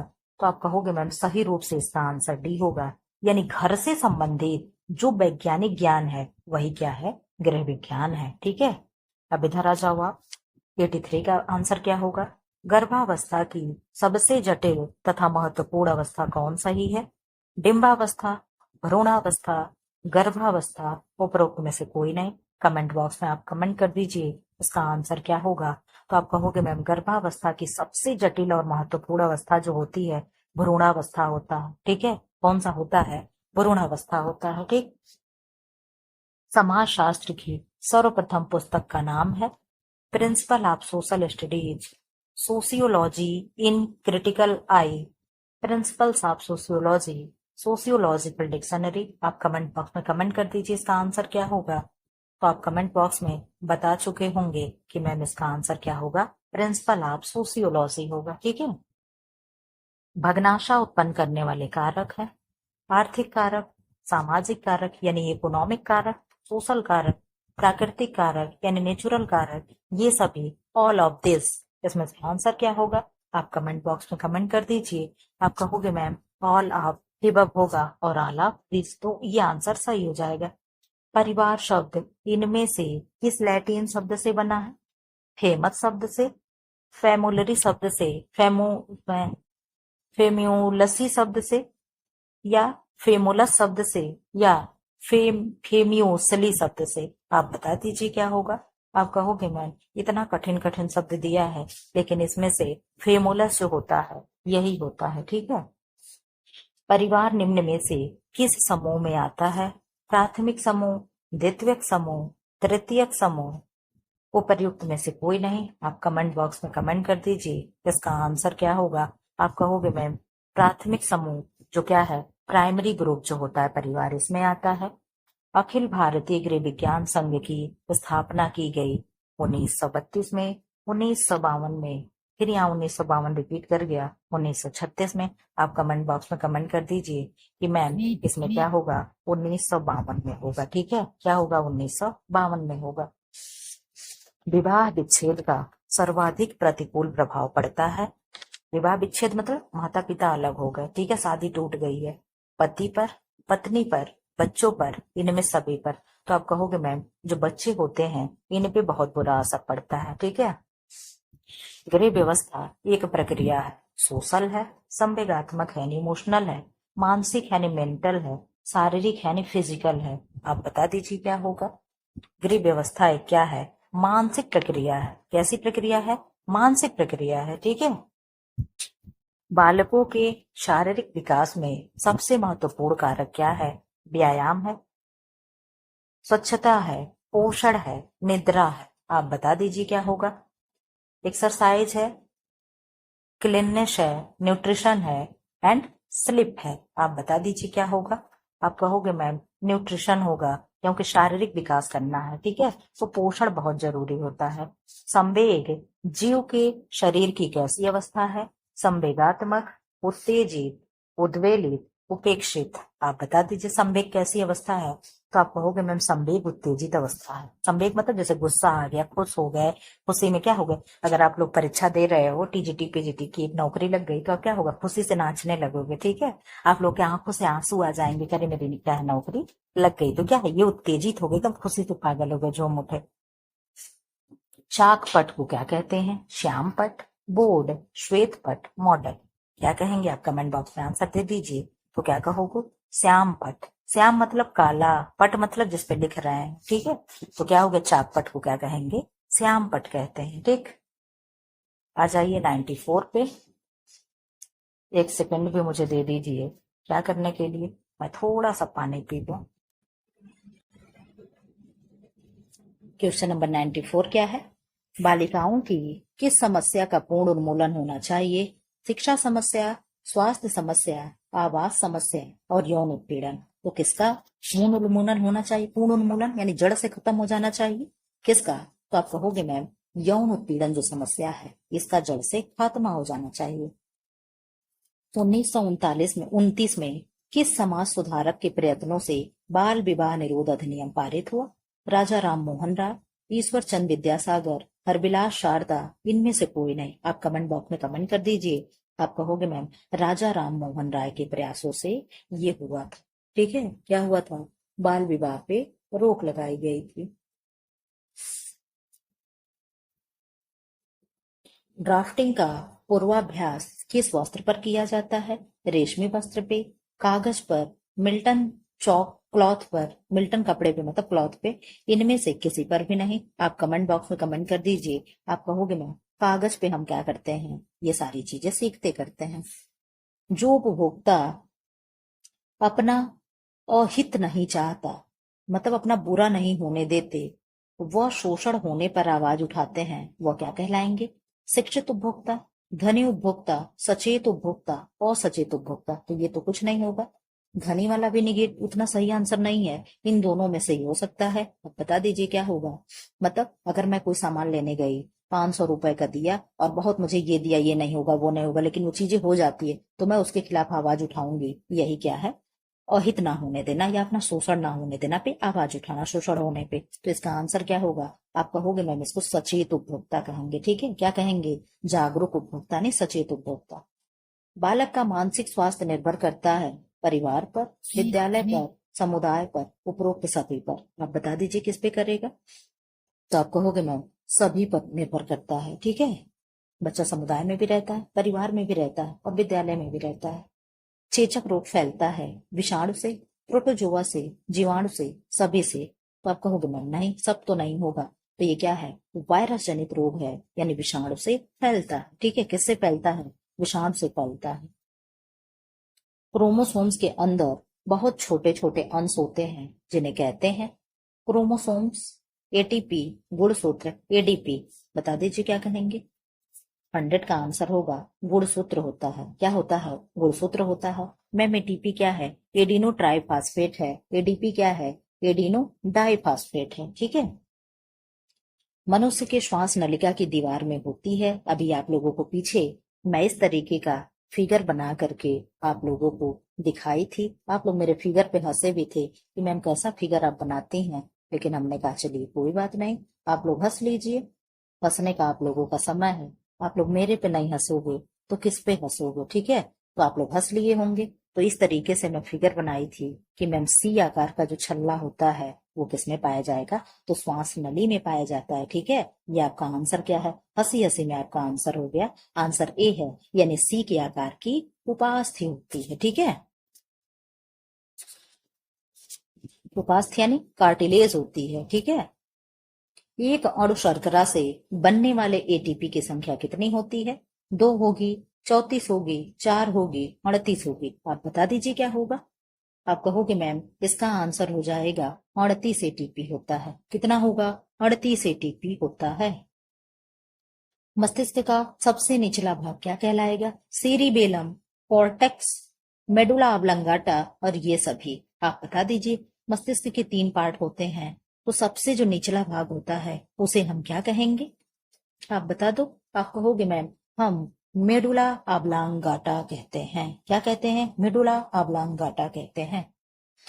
कपड़ा काटने के लिए कैंची की लंबाई होनी चाहिए। पहली बात तो सीजर कितने प्रकार की होती है, मैम सीजर 2 टाइप की होती है। एक बड़ी सीजर होती है, एक छोटी सीजर होती है। ठीक है, तो कैसी होगी, उसकी लंबाई कितनी होनी चाहिए, 20 से 25 सेंटीमीटर, 15 से 20 सेंटीमीटर, 25 से 30 सेंटीमीटर, 10 से 5 सेंटीमीटर। आप कमेंट बॉक्स में कमेंट कर दीजिए कि कितना होना चाहिए। तो आप कमेंट बॉक्स में कमेंट कर चुके होंगे कि मैम 20 से 25 सेंटीमीटर होना चाहिए। ठीक, शरीर के आंतरिक क्रियाओं को नियंत्रित करने वाले पदार्थ हैं, फैट है, विटामिन है, फास्फोरस है, प्रोटीन है। फैट क्या करता है, मैम एनर्जी देता है। कितना, 9 किलो कैलोरी। प्रोटीन क्या करता है, मैम हमारे शरीर को रोगों से लड़ने की क्षमता देता है। प्रोटीन क्या करता है, मैम बॉडी बिल्डिंग का कार्य करता है। ठीक है, क्या करता है, बॉडी बिल्डिंग का काम करता है, टूटे फूटे ऊतकों की मरम्मत करता है। तो फास्फोरस क्या करेगा, यही करेगा क्या मैम, तो हम कहेंगे नहीं, विटामिन जो है यही क्या है, आंतरिक क्रियाओं को नियंत्रित करता है। ठीक है, 106। अब आप लोग का क्वेश्चन बहुत जल्दी खत्म होने वाला है। हम देखेंगे दूसरा टेक्स्ट सीरीज इसी में करा पाते हैं कि नहीं करा पाते हैं। ठीक है, सिलाई करते समय अस्तर का कपड़ा जोड़ने के लिए लगाते हैं कच्चा टाका, तिरछी कच्चा टाका, हेमिंग टाका, सम कच्चा टाका। आप कमेंट बॉक्स में कमेंट कर दीजिए। आप कहोगे मैम कच्चा टाका लगाते हैं। ठीक, धूल एवं चिकनाई मिलकर बन जाती हैं गंदगी, मिट्टी, मैल, अनावश्यक पदार्थ। तो क्या बन जाती हैं, आप कहोगे मैम धूल और चिकनाई दोनों मिलती हैं तो बन जाती है मैल। ठीक है भाई, तेल गिरा हो और उसके ऊपर से हम धूल लगा दें तो क्या हो जाएगा, मैल हो जाएगा। धूल तो एक बार के लिए झड़ जाएगा, लेकिन जब चिकनाई के साथ मिल जाएगा तो क्या हो जाएगा, मैल हो जाएगा। कपड़ा काटने का उचित स्थान क्या है, हाथ में लेकर, मेज या पटरे पर फैलाकर, गोद में लेकर, कोई भी नहीं। ये क्वेश्चन मेरे बच्चों की क्लास 10th की बुक में दिया हुआ है। ठीक है, तो कहाँ होता है, वो सब ऑप्शन पढ़ते हैं तो बहुत हंसते हैं। कोई कहता है मैम मैं गोदी में लेकर काटूंगी, कोई कहती नहीं मैम मैं हाथ में लेकर काटती हूँ। ठीक है, मतलब मजे लेती हैं सब। तो क्या होगा, मेज या पटरे पर फैला करके। ठीक है, रेडीमेड कपड़ों के निर्माण को नाप की किस विधि का प्रयोग किया जाता है, chest system, direct system, chest या डायरेक्ट सिस्टम, इनमें से कोई नहीं। तो आप कहोगे मैम ये भी नहीं होगा, ये भी नहीं होगा।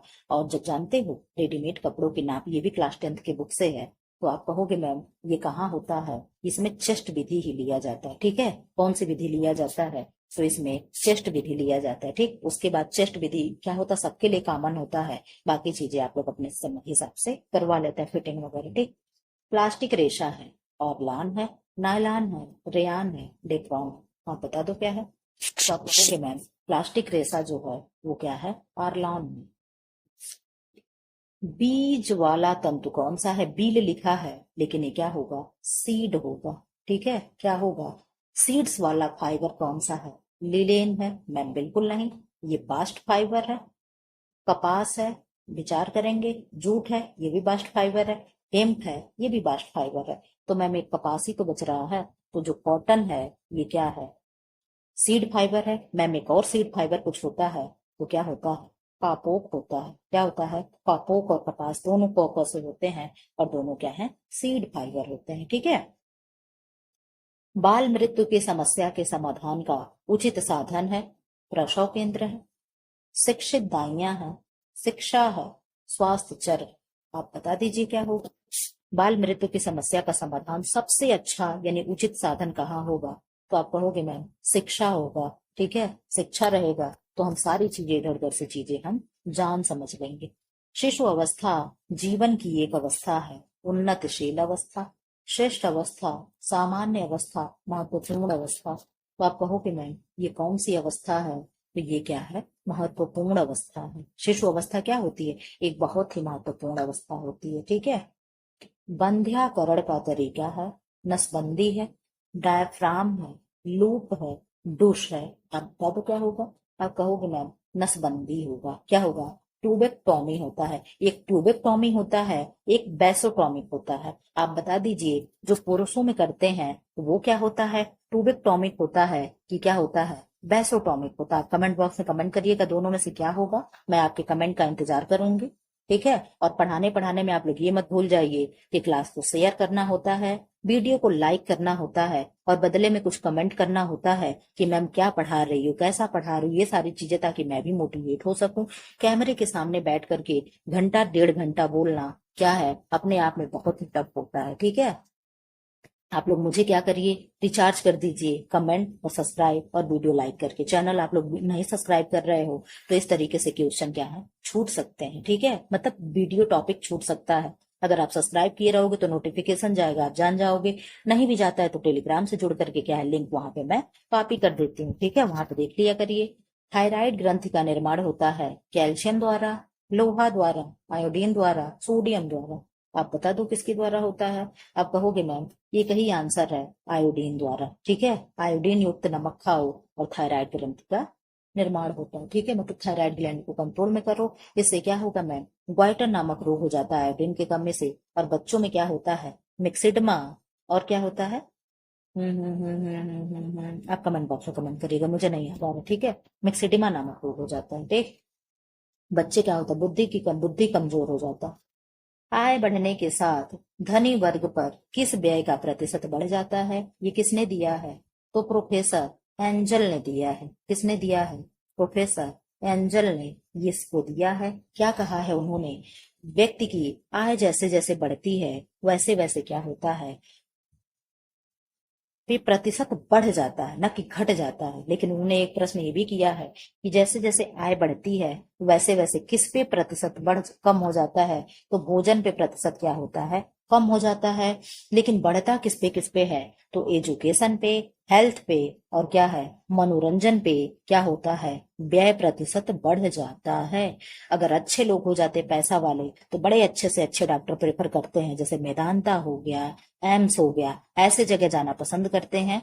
ठीक है, और एजुकेशन भी एक से एक बढ़िया, सीएमएस जैसे स्कूल हो गए, जीडी गोयनका हो गया, इन सारे स्कूल में क्या होता है, वो पढ़ाने के लिए भी भेजते हैं, मनोरंजन के लिए भी बढ़िया से बढ़िया क्या है, क्लब वगैरह ज्वाइन करवाते हैं। लेकिन क्या है, खाने पे उनका प्रतिशत बढ़ जाता है, अकॉर्डिंग टू प्रोफेसर एंजल। ठीक है, और विद्युत हो गया, ईंधन हो गया, उस पे प्रतिशत क्या होता है, आप लोग कमेंट बॉक्स में कमेंट करिएगा। 5 प्रकार का इन्होंने दिया था, किस में बराबर होता है, किस में घट जाता है और किस में बढ़ जाता है, ये आप लोग कमेंट बॉक्स में कमेंट करिएगा। ठीक है, परसोना शब्द का क्या तात्पर्य है, रंग रूप है, व्यवहार है, वेशभूषा है, शारीरिक गठन है, बता दीजिए क्या होगा। तो आप कहोगे मैम परसोना शब्द का तात्पर्य वेशभूषा से है। परिवार को जीवन की प्रारंभिक पाठशाला के नाम से किसने संबोधित किया? दुर्खिम ने, मैक्स वेबर ने, प्लेटो और अरस्तु ने, स्पेंसर ने, किसने किया? आप कमेंट बॉक्स में बता दो। आप कहोगे मैम प्लेटो और अरस्तु ने किया है। किसने किया? प्लेटो और अरस्तु ने किया।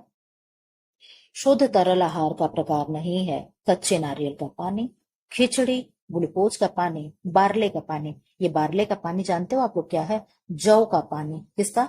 जौ का पानी। किस पेशेंट को दिया जाता है? किडनी जिनका खराब होता है उन्हें जौ का पानी दिया जाता है। किसमें दिया जाता है? किडनी जिनका खराब होता है उन्हें जौ का पानी दिया जाता है। तो आप कहोगे मैम तरल तो ये भी है, ये भी है, ये भी है, लेकिन खिचड़ी को हम तरल नहीं कहेंगे क्योंकि खिचड़ी में दाल और चावल थोड़े बहुत, अगर बहुत पतली खिचड़ी नहीं है तो होता है। तो आंसर मैम बी होगा। ठीक है, क्या आप लोग चाहते हो कि मैं इस क्वेश्चन को और थोड़ा सा जो प्रैक्टिस सेट लाए हूं उसे कंटिन्यू कर दूं?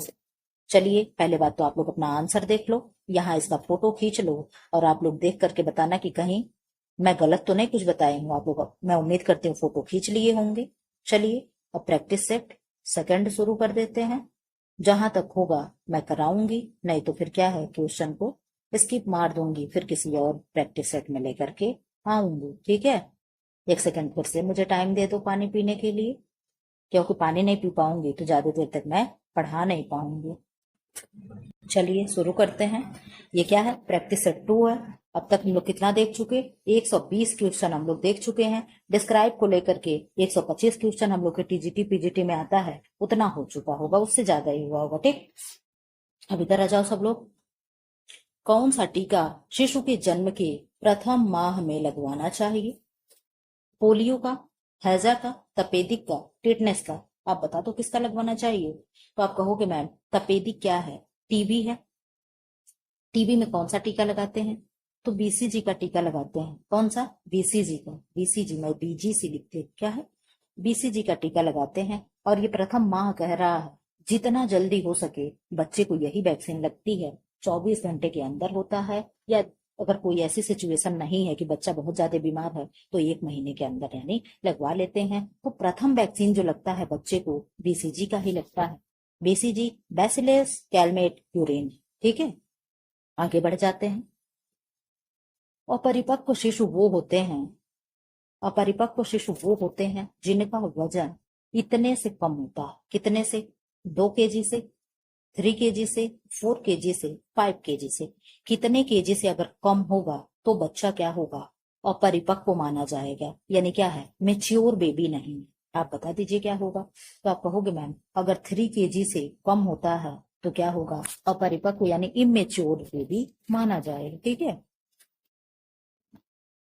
ध्वनि का अवरुद्ध होना अवस्था है हकलाने का, तुतलाने का, अशुद्ध उच्चारण की, उपरोक्त सभी की? आप कमेंट बॉक्स में कमेंट करके आप कहोगे मैम उपरोक्त सभी की होती है। ठीक, पोलियो ड्रॉप्स तथा चेचक के टीकों के बीच कितने दिन का अंतर होना चाहिए?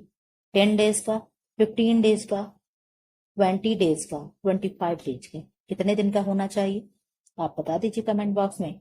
तो आप कहोगे मैम 15 डेज का क्या है? अंतर होना चाहिए पोलियो ड्रॉप्स और चेचक के टीकों के बीच में। ठीक, जिनके पास बच्चे होंगे वो लोग इन सारे क्वेश्चन को बहुत ध्यान से देख रहे होंगे। कुपोषण तथा किस में गहरा संबंध है? चिंता में, कर्मठता में, प्रसन्नता में, सुंदरता में? तो आप कहोगे मैम ये तीनों आंसर तो पॉजिटिव भरे हैं, यानी पॉजिटिव आंसर है, तो इसमें से चिंता हो जाएगा। कुपोषण तथा चिंता में गहरा रिलेशन होता है। ठीक, डैश डैश डैश तथा रिकेट्स रोगों में कैल्शियम की अधिक मात्रा दी जाती है। कौन से रोग में? आप कहोगे मैम ऑस्टियोमलेशिया और रिकेट्स के रोगी को कैल्शियम की अधिक मात्रा दी जाएगी। अगर यहाँ ऑस्टियोपोरोसिस होता तो भी सही होता। ये सारी चीजें क्या है? ये रोगी विटामिन डी और कैल्शियम की कमी से ही होता है। स्कर्वी क्या है? विटामिन सी की कमी से होगा। बेरी बेरी बी की कमी से होगा। पानी में घुलनशील विटामिन है। आप लोग ट्रिक को याद करो और आंसर दे दो। कमेंट बॉक्स में मैं देख रही हूँ। विटामिन ई है, के है, बी है, ए है। तो आप कहोगे मैम विटामिन डी जो है क्या है, वो वाटर सेलुबल विटामिन होता है। और ई हो गया, के हो गया, ए हो गया, डी हो गया, ये क्या है, फैट सेलुबल विटामिन होते हैं। ठीक है, और एक वाटर सेलुबल विटामिन कौन है मैम, तो सी है। ठीक, बी और सी क्या होते हैं, पानी में घुलनशील होते हैं। गर्भ धारण करने का निश्चित पता चलता है उल्टी होना, पेट का बढ़ना, मूत्र में हार्मोन्स का मिलना, रक्तचाप बढ़ना। तो आप कहोगे मैम जो मूत्र में हार्मोन्स का मिलना होता है इससे डॉक्टर पता करते हैं कि लेडी क्या है, प्रेग्नेंट है कि नहीं है। थायरॉक्सिन हार्मोन का शामल होता है थायराइड ग्रंथ से, पैराथायराइड ग्रंथ से, यकृत से, आमाशय से, किससे होगा, आप बता दीजिए कमेंट बॉक्स में। तो आप कहोगे मैम थायरॉक्सिन हार्मोन का शामल होता है किससे, थायराइड ग्लैंड से। किससे होगा, थायराइड ग्लैंड से। ठीक है, प्रसव के बाद स्त्री को निम्न में से क्या नहीं करना चाहिए, ठंडा पानी नहीं पीना चाहिए, ज्यादा काम नहीं करना चाहिए, मालिश करवानी चाहिए, आराम करना चाहिए। तो इसमें से क्या नहीं करना चाहिए, आप बता दीजिए क्या नहीं करना चाहिए। आप कहोगे मैम ठंडा पानी नहीं पीना चाहिए। ठीक है, कुष्ठ रोग फैलता है माइकोबैक्टीरियम लेप्रे से, प्लाज्मोडियम से, बैसिलस से, इनमें से कोई नहीं। आप कहोगे मैम कुष्ठ का नाम ही क्या है, लेप्रोसी है। क्या है, लेप्रोसी। इंग्लिश में क्या कहते हैं, लेप्रोसी। तो लेप्री देख करके हम इसको आंसर कर सकते हैं। ठीक है, जैसे हम लोग टीबी के बैक्टीरिया को बताते हैं माइकोबैक्टीरियम ट्यूबरकुलोसिस। क्या बताते हैं, माइकोबैक्टीरियम, और यहाँ लिख दीजिए ट्यूबरकुलोसिस, तुरंत आप पकड़ लोगे मैम टीबी का बैक्टीरिया। ठीक है, इसी तरीके से हैजा के बैक्टीरिया को हम लोग पकड़ते हैं विब्रियो कॉलेरी, और हैजा का इंग्लिश में नाम क्या है, कॉलरा है, इसीलिए हम लोग उसे पकड़ लेते हैं कि विब्रियो कॉलेरी क्या हो गया, कॉलरा का बैक्टीरिया हो गया। ऐसे ही क्वेश्चन को याद करने का धीरे धीरे आप लोग ट्रिक सीख रहे होंगे। ठीक है, गृह विज्ञान के नेचर कैसा होता है, होम साइंस का नेचर कैसा है, साइंस है, ड्राइंग है, और ड्राइंग एंड साइंस दोनों है, यानी कला है, विज्ञान है, कला और विज्ञान दोनों है, इनमें कोई नहीं है। तो आप कहोगे मैम कला और विज्ञान दोनों होता है। ठीक है, ये 9th और 10th दोनों में क्वेश्चन दिया हुआ है। इधर हो जाओ आप लोग फटाफट। कोशिका के जीवन का मूल आधार मुख्य रूप से क्या है, जिसके न रहने पर कोशिका मृत मानी जाती है, माइटोकॉन्ड्रिया, सेंट्रियोल, केंद्रक और जीवद्रव्य। आप बता दीजिए क्या होगा, न्यूक्लियस होगा कि प्रोटोप्लाज्म होगा कि माइटोकॉन्ड्रिया होगा कि सेंट्रियोल होगा। आप कमेंट बॉक्स में कमेंट कर दीजिए। आप कहोगे मैम केंद्रक के ना होने पर क्या होता है, कोशिका जीवन मूल आधार के रूप में जिसके ना रहने पर कोशिका डेड मानी जाती है, यानी मृत्यु मानी जाती है। गोबलेट कोशिकाएं क्या हैं, यह वह कोशिकाएं हैं जो कोशिका विभाजन में सहयोग करती हैं।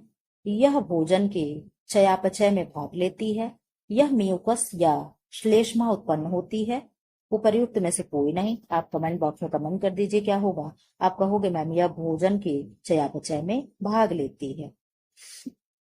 मानव शरीर के मस्तिष्क कोश की अस्थियां पर किस प्रकार की संधि से जुड़ी रहती हैं, चल संधि, अचल संधि, कब्जा संधि और पूर्ण संधि। आप बता दीजिए। जहां 2 घंटा होगा वहां मैं वीडियो रोक दूंगी, चाहे 120 हुआ हो या ना हुआ हो। ठीक है, फिर नेक्स्ट वीडियो में मैं क्या करूंगी, कवर कर दूंगी। ठीक, 2 घंटे का मैराथन बहुत होता है। ठीक है, आप बता दीजिए इसका आंसर क्या होगा। तो आप कहोगे मैम अचल संधि होती है। ठीक, पर्यावरण प्रदूषण की समस्या एक क्या है, विकासशील देशों की समस्या है, विकसित देशों की समस्या है, भारत की समस्या है, संपूर्ण विश्व की समस्या है। पर्यावरण प्रदूषण केवल भारत की समस्या थोड़ा है और विकसित और विकासशील देशों की भी नहीं है। तो क्या होगा, ये संपूर्ण विश्व के लिए क्या है, एक समस्या बना हुआ है। ठीक है, किसके लिए, ओवरऑल वर्ल्ड के लिए। ठीक, सभी प्रकार की शर्करा का सरलतम रूप है फ्रक्टोज है, लैक्टोज है, ग्लूकोज है, लैक्टोज है। तो आप कहोगे मैम लैक्टोज क्या है, मिल्क शर्करा है, यानी दुग्ध शर्करा है। ग्लैक्टोज क्या है, ये क्या है, ग्लैक्टोज क्या है बता रहे हैं। ग्लूकोज क्या है, ये कौन सी शर्करा है, ये मोनोसैकेराइड है। ठीक है, और फ्रक्टोज क्या हो गया, यही चीनी में जो होता है ये फ्रक्टोज है, नहीं तो सुक्रोज। हाँ, फ्रक्टोज सुक्रोज, सुक्रोज चीनी वाला होता है। फ्रक्टोज क्या है, फलों की शर्करा जो होती है क्या है, फ्रक्टोज होती है। ठीक है, और इधर जो ग्लैक्टोज दिया है ये कहाँ पाई जाती है, हमारे मसल्स में जो होता है क्या होता है, ग्लैक्टोज होता है। ठीक है, खेल के मैदान की उपयोगिता में होता है शारीरिक विकास, सहकारिता की भावना का विकास, मनोरंजन होता है, उपयुक्त सभी होता है। खेलते समय क्या क्या चीजें होती हैं? तो आप कहोगे मैम हर किसी का विकास होता है, तो मनोरंजन होता ही है, सहकारिता की भावना आती है और शारीरिक डेवलपमेंट भी होता है। ठीक है। सामुदायिक क्या है?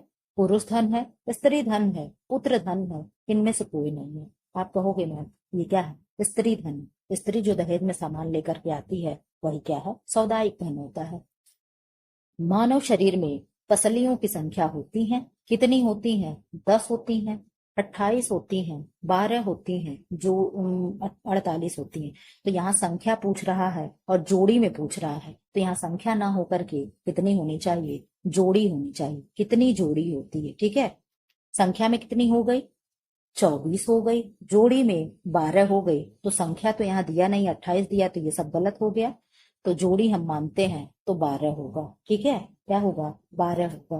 प्रश्न पूछने में गलती कर दिया है, लेकिन अगर आप ऐसे प्रश्न एग्जाम में आ जाए, ठीक है, तो आप क्या करोगे? जो आपको नियर अबाउट सही लगे उसे लगा करके आ जाओगे। बाकी आयोग देख लेगा कि संख्या है कि जोड़ी है। ठीक है। आप अपना काबिलियत मत दिखाने लगिएगा कि यहाँ तो 24 नहीं दिया तो हम आंसर ही नहीं करेंगे। ठीक है। बहुत ज्यादा काबिलियत नहीं दिखानी होती है। अपने माइंड से अब बढ़िया से आंसर, मुझे 12 मिला, 12 करके मुझे घर आ जाना है। ठीक है। ये आप ध्यान रखिएगा, क्योंकि ऐसे आयोग प्रश्न बनाने में गलतियां करता रहता है।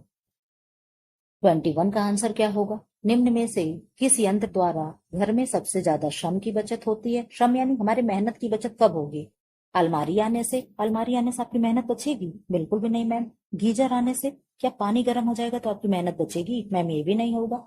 मिक्सर आने से, वैक्यूम क्लीनर आने से। तो आप कहोगे वैक्यूम क्लीनर आने से भी उतनी हमारे मेहनत की बचत नहीं होगी, क्योंकि हम भारी भरकम जो दरी, कालीन, गद्दे और ये सोफे वगैरह होते हैं, हम मैम रोज रोज नहीं साफ करते हैं। लेकिन जो मिक्सर हो गया, घर में क्या है, पकौड़ी बनानी तो मिक्सर चाहिए, चटनी बनानी तो मिक्सर चाहिए, कोई भी चीज हमें मेहंदी लगानी तो मिक्सर चाहिए। ये सारी क्या है? हमें मिक्सर चाहिए और हमारे डेली उपयोग की चीज है। तो हमारा श्रम किससे बचेगा? किससे होगा? मिक्सर आ जाने से हमारे घर में मेहनत, हमारी मेहनत खुद की बचेगी। ठीक है। इस तरीके से आप लोग क्वेश्चन को किया करिए। मानव शरीर की सबसे कड़ी वस्तु क्या है? मांसपेशियां। मांसपेशियां कड़ी होती है। कोशिका है, अस्थियां हैं, इनमें सभी है। तो आप कहोगे मैम जो बोन्स होते हैं वो क्या होते हैं? सबसे कड़े होते हैं। ठीक है। हड्डी होती है जो वो कड़ी होती है। तुंद। बैली क्या है? बैली क्या है? इस तरीके का ये जो पेट निकला है, यही क्या है? यही बैली है। ठीक है। क्या है? यही बैली है। यह एक प्रकार की संधि है? बिल्कुल नहीं है। यह एक प्रकार की मांसपेशी है। यह पेशी का एक भाग है। यह पेशी मध्य भाग है। यह पेशी का मूल स्थान है। अब आप बता दो क्या होगा? आप कहोगे मैम यह पेशी का मूल स्थान होता है। क्या होता है? मूल स्थान होता है। ठीक। पेशियों के विकास के लिए आवश्यक है प्रोटीन युक्त भोजन, स्वच्छ वायु, व्यायाम और विश्राम, इनमें से सभी। तो आप कहोगे मैम ये तो सब लग रहा है। हम कहेंगे जी हाँ, ये क्या है? सभी हो जाएगा। 25 पे आ जाइए। क्वेश्चन नंबर 25 क्या है? काइम क्या है? ये तो मेरा फेवरेट क्वेश्चन आ गया। काइम हो गया, काइल हो गया और बोलस हो गया। तीनों को आप लोग कमेंट बॉक्स में कमेंट करिएगा, क्योंकि आप लोग को कई बार कई प्रैक्टिस सेट में मैं करा चुकी हूँ। चलिए लास्ट बार और एक बार करा दे रही हूँ, बाकी फिर बाद में पूछूंगी, तो आपको आंसर देना ही पड़ेगा। इसमें से क्या होगा? यह एक प्रकार का पाचक रस है, पेशियों का संकुचन एवं विमोचन है, भोजन का अवशोषण है, आमाशय भित्ति में भोजन का लेई के रूप में होना है। अब आप बता दो क्या है? आप कहोगे ना काइम जो है, आमाशय भित्ति यानी स्टमक की दीवार में भोजन का जो लेई होता है वो क्या है? काइल है। मैम आप काइम के बारे में बता रही थी, काइम है। मैम आप काइल के बारे में बता रही थी, वो बता दीजिए। तो जो हमारे छोटी आंत में, ठीक है, क्या होता है? नहीं नहीं नहीं नहीं, छोटी आंत वाला तो उधर हो गया, स्टमक वाला। ठीक है। ये काइल जो है, पहले बोलस सुन लो। बोलस क्या है? हम बोल रहे हैं, खाते खाते आपसे बोल रहे हैं। रोटी का टुकड़ा एक मुंह में रखे, एक बाइट रखे हैं और उसे मैं चबा रही हूँ। ठीक है। मेस्टिकेट कर रही हूँ। ठीक। तो चबाने के बाद जो जो भोजन, थोड़ा सा रोटी टूट गई, इस तरीके का जो हल्का सा चिपचिपा लार मिल गया होगा। ठीक है। तो यही क्या है? बोलस है। बोलते बोलते जो रोटी का टुकड़ा मुंह में रखे हो, क्या है? बोलस है। आपको याद कराने के लिए ट्रिक है। ठीक। क्या है? बोलस है। बोलते बोलते जो रोटी का टुकड़ा खाए वो क्या है? बोलस है। ठीक है। इसके बाद काइल क्या है? जो वो रोटी का टुकड़ा बोलते बोलते मैम हम लपेट लिए, यानी वो लुगदी बना दिए, थोड़ा सा उसे चिपचिपा कर दिए लार मिला करके, यही जब निगलता है अंदर, जब क्या है, फूड पाइप से अंदर जब जाएगा तो यही क्या कहलाएगा? काइल होता है। क्या होता है? काइल होता है।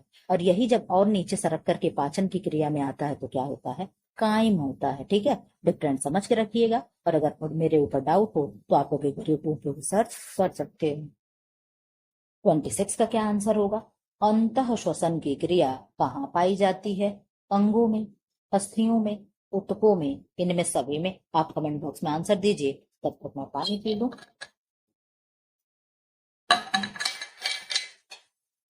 आप आंसर दे चुके होंगे। क्या होगा? 26 का आंसर हो जाएगा ऊतकों में, यानी किसमें? ऊतकों में। एंजाइम क्या है? सॉरी, यह एक रासायनिक पदार्थ है। यह किसी पदार्थ तथा उचित वातावरण में ही क्रिया करता है। यह स्वयं परिवर्तित हुए बिना अन्य पदार्थों की रासायनिक क्रिया को प्रभावित करता है। उपर्युक्त तो सभी आप बता दो ये क्या करता है? एंजाइम क्या करता है? आप कहोगे मैम एंजाइम जो है ये क्या करता है? ये सारा कार्य करता है। क्या सारा? यह एक, पहली बात तो रासायनिक प्रक्रिया पदार्थ है। यह किसी पदार्थ या उचित वातावरण के ही में ही क्रिया करता है। यह स्वयं परिवर्तित हुए बिना अन्य पदार्थों की रासायनिक प्रक्रिया को प्रभावित करता है। वसा में घुलनशील विटामिन है। आप कहोगे मैम हम बस जानते हैं ए, डी, ई के जो है ये सब वसा में घुलनशील है, तो हम यहाँ बता देंगे बी एकदम नहीं होगा मैम, ए ई दोनों होगा, तो आप कहोगे मैम ए ई दोनों होगा। ठीक है, और बच्चा बी और सी ये किस में जाएगा? तो ये पानी में जाएगा, यानी वाटर सोल्यूबल विटामिन होगा। ठीक, प्लाज्मा में पाई जाने वाली प्रोटीन है, ग्लोब्यूलिन है, फाइब्रोनेजन है, एल्ब्यूमिन है, इनमें सभी। आप बता दीजिए प्लाज्मा में क्या क्या पाया जाए? तो आप कहोगे मैम प्लाज्मा के तीनों प्रोटीन है। फाइब्रिनोजन जो है क्या है? फाइब्रिन से क्रिया करके ब्लड क्लॉट होने में हेल्प करता है। एल्ब्यूमिन और ग्लोब्यूलिन ये सब क्या है? प्लाज्मा के प्रोटीन होते हैं। निम्न में से किस वस्तु का उत्सर्जन स्वस्थ व्यक्ति के मूत्र में नहीं होता है? यूरिया का, यूरिक एसिड का, ग्लूकोज का, नमक का। तो आप बता दोगे। आप कहोगे मैम एक हेल्दी व्यक्ति होगा तो उसके यूरिन में ग्लूकोज नहीं जाएगा, बाकी यूरिया है, यूरिक एसिड है और नमक है, ये सारी चीजें क्या है? जाता है। ये कॉमन चीज है। ठीक है, दालों तथा फलियां किस पोषक तत्व की उत्तम स्रोत है? फैट की, खनिज लवण की, कार्बोहाइड्रेट की, प्रोटीन की। आप बता दो। आप कहोगे मैम दाल और फलियां। एक बार के लिए हम फलियां नहीं जानते, लेकिन दाल तो हम जान रहे हैं कि दाल में प्रोटीन का मुख्य स्रोत होता है। ठीक है, तो ऑप्शन क्या हो जाएगा? ऑप्शन डी हो जाएगा। ठीक है, क्या होगा? ऑप्शन डी हो जाएगा। शरीर में श्वेत सार की अधिकता होने पर ग्लूकोज त्वचा के नीचे किस ऊतक के रूप में जमा हो जाते हैं? तो आप कहोगे मैम संयोजी ऊतक, यानी कनेक्टिंग टिश्यू, श्लेष्मिक ऊतक, एडिपोज ऊतक, इनमें से सभी। आप बता दो क्या होगा? तो आप कहोगे मैम जो श्वेत सार हैं यानी कार्बोज हैं, कार्ब्स हैं, सीएचओ हैं, कार्बोहाइड्रेट्स है, ये सब इसी का नाम है। ग्लूकोज त्वचा के नीचे किसके रूप में? एडिपोज टिश्यू के रूप में क्या होता है? इकट्ठा हो जाते हैं। ठीक है, किस रूप में? एडिपोज टिश्यू के रूप में इकट्ठा हो जाते हैं, यानी स्टोर हो जाता है। मसालों के अधिक प्रयोग से किस अम्ल का श्रावण अधिक होता है? कार्बोनिकम, हाइड्रोक्लोरिकम, ये दोनों, इनमें से सभी, कोई नहीं, या सभी, जो भी मान लो। आप बता दो क्या हो? तो आप कहोगे मैम हाइड्रोक्लोरिक जो अम्ल है HCl, क्या होगा? HCl ये कहाँ होता है? हमारे स्टमक में होता है, यही क्या होता है? श्रावण अधिक होता है। निम्न में से संयुक्त राष्ट्र संघ, जिसे यूएनओ कहते हैं, यूनाइटेड नेशन ऑर्गेनाइजेशन, संघ की कौन सी संस्था बच्चों तथा माताओं को रोगों से बचाने तथा इनका कल्याण करने के लिए बनाई गई है? तो आप कहोगे मैम यूनिसेफ है, केयर है, रेड क्रॉस सोसाइटी है, ये सभी है। तो आप कहोगे मैम इसमें से क्या हो जाएगा? यूनिसेफ बच्चों और माताओं की स्पेशली कह दिया है, तो बच्चों और माताओं के लिए स्पेशली क्या है? यूनिसेफ वर्क करता है। कौन करता है? यूनिसेफ वर्क करता है। ये रेड क्रॉस सोसाइटी कहाँ वर्क करता है मैम? आपातकालीन अवस्था में ये क्या करता है? रेड क्रॉस सोसाइटी हेल्प करता है। केयर में भारत में कब शुरू हुआ? ये आप लोग कमेंट बॉक्स में बताइएगा। 1900 हम बता दे रहे हैं, बाकी 50, 49, 50, 52, 53 ये ऑप्शन ले लीजिए, इसमें से क्या होगा? आप लोग कमेंट बॉक्स में कमेंट करिएगा। प्रत्येक वर्ष फसल के समय खरीद लेना चाहिए क्या? चावल, आटा, घी, आलू। क्या हमें खरीद लेना चाहिए? बता दीजिए। आप कहोगे मैम चावल हमें खरीद लेना चाहिए, ठीक है। सबसे ज्यादा ध्वनियों का शोर निम्न में से किसमें होगा, यानी ध्वनिया किसमें होगा? फौजी राइफल में, हवाई हमले के सायरन में, रसायन में या सायरन में, लाउड स्पीकर में, रॉक संगीत में। आप बता दीजिए किसमें सबसे ज्यादा शोर होगा? आप कहोगे मैम जो फौजी राइफल होता है उसमें सबसे ज्यादा शोर होगा। मैम शोर को हम किसमें नापते हैं, हम कैसे जानते हैं किसमें ज्यादा शोर है? तो एक डेसिबल नाम का यंत्र होता है।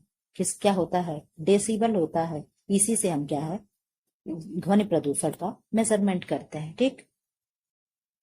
37 पे आ जाइए। स्मॉग अर्थात वायु प्रदूषण से उत्पन्न धूम कोहरा के अत्यधिक महत्वपूर्ण है, के लिए अत्यधिक महत्वपूर्ण है। नाइट्रोजन की oxide, hydrogen, carbon dioxide, methane gas. बता दीजिए क्या होगा? आप बता दीजिए क्या होगा? 47 का आंसर आप लोग दीजिए प्लीज। तो आप कहोगे मैम नाइट्रोजन की ऑक्साइड हो जाएगा, ठीक है। गर्भावस्था में रक्त अल्पता से बचने का उपाय है पर्याप्त विश्राम करना, दूध पीना, प्रतिदिन विश्राम करना, पर्याप्त मात्रा में पौष्टिक एवं संतुलित आहार ग्रहण करना। आप बता दीजिए क्या है? रक्त अल्पता यानी एनीमिया की बात कर रहा है, ठीक है। किसकी बात कर रहा है मैम? एनीमिया की बात कर रहा है। एनीमिया से बचने के लिए हम क्या करेंगे? पर्याप्त मात्रा में हम पौष्टिक भोजन लेंगे और संतुलित आहार यानी बैलेंस डाइट भी हम ग्रहण करेंगे, ठीक है। दांतों के स्वास्थ्य के लिए गर्भकाल में कौन से पदार्थों का उपयोग करना बेहतर होगा? आम होगा, संतरा होगा, अमरूद होगा, चीकू होगा। तो दांतों के लिए आप कहोगे मैम खट्टे चीजों का हम सेवन करेंगे। इसमें से खट्टा तो अमरूद भी होगा मैम, लेकिन सबसे ज्यादा खट्टा क्या होगा? संतरा होगा, ठीक है। छोटे कद की स्त्री को प्रमुखता से निम्न में से कैसे वस्त्र पहनने चाहिए? अगर हाइट उनकी छोटी है तो आड़ी धारी वाला, लंबी धारी वाला, फूलों और बड़ी पत्तियों वाले, चार खाने वाले डिजाइनों के। तो आप कहोगे मैम ये जो आड़ी धारा है तो बहुत लंबे जो व्यक्ति होते हैं उनको पहनना चाहिए, ठीक है। और जो लंबी धारी है वो छोटे व्यक्तियों को पहनना चाहिए, ठीक है। और बड़े बड़े फूल पत्ती वाले जो लंबे और मोटे बड़े भीमकाय शरीर वाले व्यक्ति होते हैं उनको ये चीजें पहनना चाहिए, ठीक है। यदि ऊन को क्षार युक्त साबुन में घोला जाए तो वह क्या होगा? कड़ा हो जाएगा, पतला हो जाएगा, मोटा हो जाएगा, चमकीला हो जाएगा। इसके पूछने का मतलब आप जानते हो कि क्षार युक्त जो क्षार किसके लिए बेस्ट होता है और अम्ल किसके लिए बेस्ट होता है? तो टेक्सटाइल में मैं पढ़ा चुकी हूँ कि जो अम्ल होता है वो किसके लिए बेस्ट होता है। तो आप कहोगे मैम सिल्क के लिए और वूल के लिए, यानी जो भी प्रोटीन फाइबर होते हैं उनके लिए क्या होता है? अम्ल बेस्ट होता है। और जो क्षार होता है वो उनके लिए क्या होता है? बैड होता है, ठीक है। यानी अच्छा नहीं होता है, बुरा होता है। तो इसका आंसर मैम क्या होगा? कड़ा हो जाता है, ठीक है। क्या हो जाएगा? कड़ा हो जाएगा, ठीक है। इतने अच्छे से आप लोग को पढ़ाते हैं फिर भी ये नहीं लगता है कि चलो मैम का चैनल भी सब्सक्राइब कर दो, शेयर कर दो, वीडियो को लाइक कर दो, कमेंट बॉक्स में कमेंट कर दो। क्या आप लोग को ये नहीं लगता है कि मैं मेहनत करती हूँ? ऐसा तो नहीं लगता कि मैं बेकार में ऐसे पढ़ा रही हूँ? अगर कोई कमी हो तो कम से कम कमेंट बॉक्स में लिख दीजिए। मेरा क्या करिए, हौसला बढ़ाइए, ठीक है। तभी हम कुछ कर पाएंगे। 42 क्या है? शरीर में रोगों से लड़ने की क्षमता को कहा जाता है संक्रमण काल, उद्भवन शक्ति, निसंक्रमण, रोग प्रतिरोधक क्षमता। क्या कहेंगे? तो आप कहोगे मैम जो इम्यूनिटी सिस्टम होता है, रोग प्रतिरोधक क्षमता होता है, वही शरीर से लड़ने की क्या होती है? क्षमता कहलाती है, ठीक है। निसंक्रमण क्या है मैम? जैसे डेटॉल हो गया, ये सारी चीजें क्या होती है? ये निसंक्रमण पदार्थ होते हैं। संक्रमण क्या है? जैसे एक रोगी दूसरे रोगी को पहुंचा रहा है। उद्भवन शक्ति क्या है? यानी इंक्यूबेशन पीरियड क्या है? मान लीजिए मुझे कोल्ड होने वाला है, आज से लक्षण दिख रहा है, मेरे सिर में दर्द हो रहा है, गला एकदम खराश हो रहा है, और जब तक पूरा एकदम नोजी ना आने लगे, खांसी ना होने लगे, और क्या है छींक ना आने लगे, तब तक क्या है लक्षण प्रकट होने तक क्या होता है? उस पीरियड को एक्यूबेशन पीरियड कहते हैं, उद्भवन काल कहते हैं, ठीक है। लक्षण प्रकट होने से और जब तक बीमारी स्पष्ट रूप से ना दिख जाए तब तक के पीरियड को क्या कहते हैं? उद्भवन शक्ति कहते हैं, उद्भवन पीरियड यानी एक्यूबेशन पीरियड कहते हैं, ठीक है। रासायनिक विसंक्रामक है नीला थोथा, ब्लीचिंग पाउडर, पोटेशियम परमैंगनेट, इसको लाल दवा भी कहते हैं, जो किसमें काम आता है, कुएं के जल को शुद्ध करने में काम आता है। ठीक है, अब आप बताओ इसमें से क्या होगा। 43, 43, 43, आंसर दीजिए, आंसर दीजिए, आंसर दीजिए। आंसर क्या होगा, इनमें से कोई नहीं होगा। ठीक है, आप बता दो।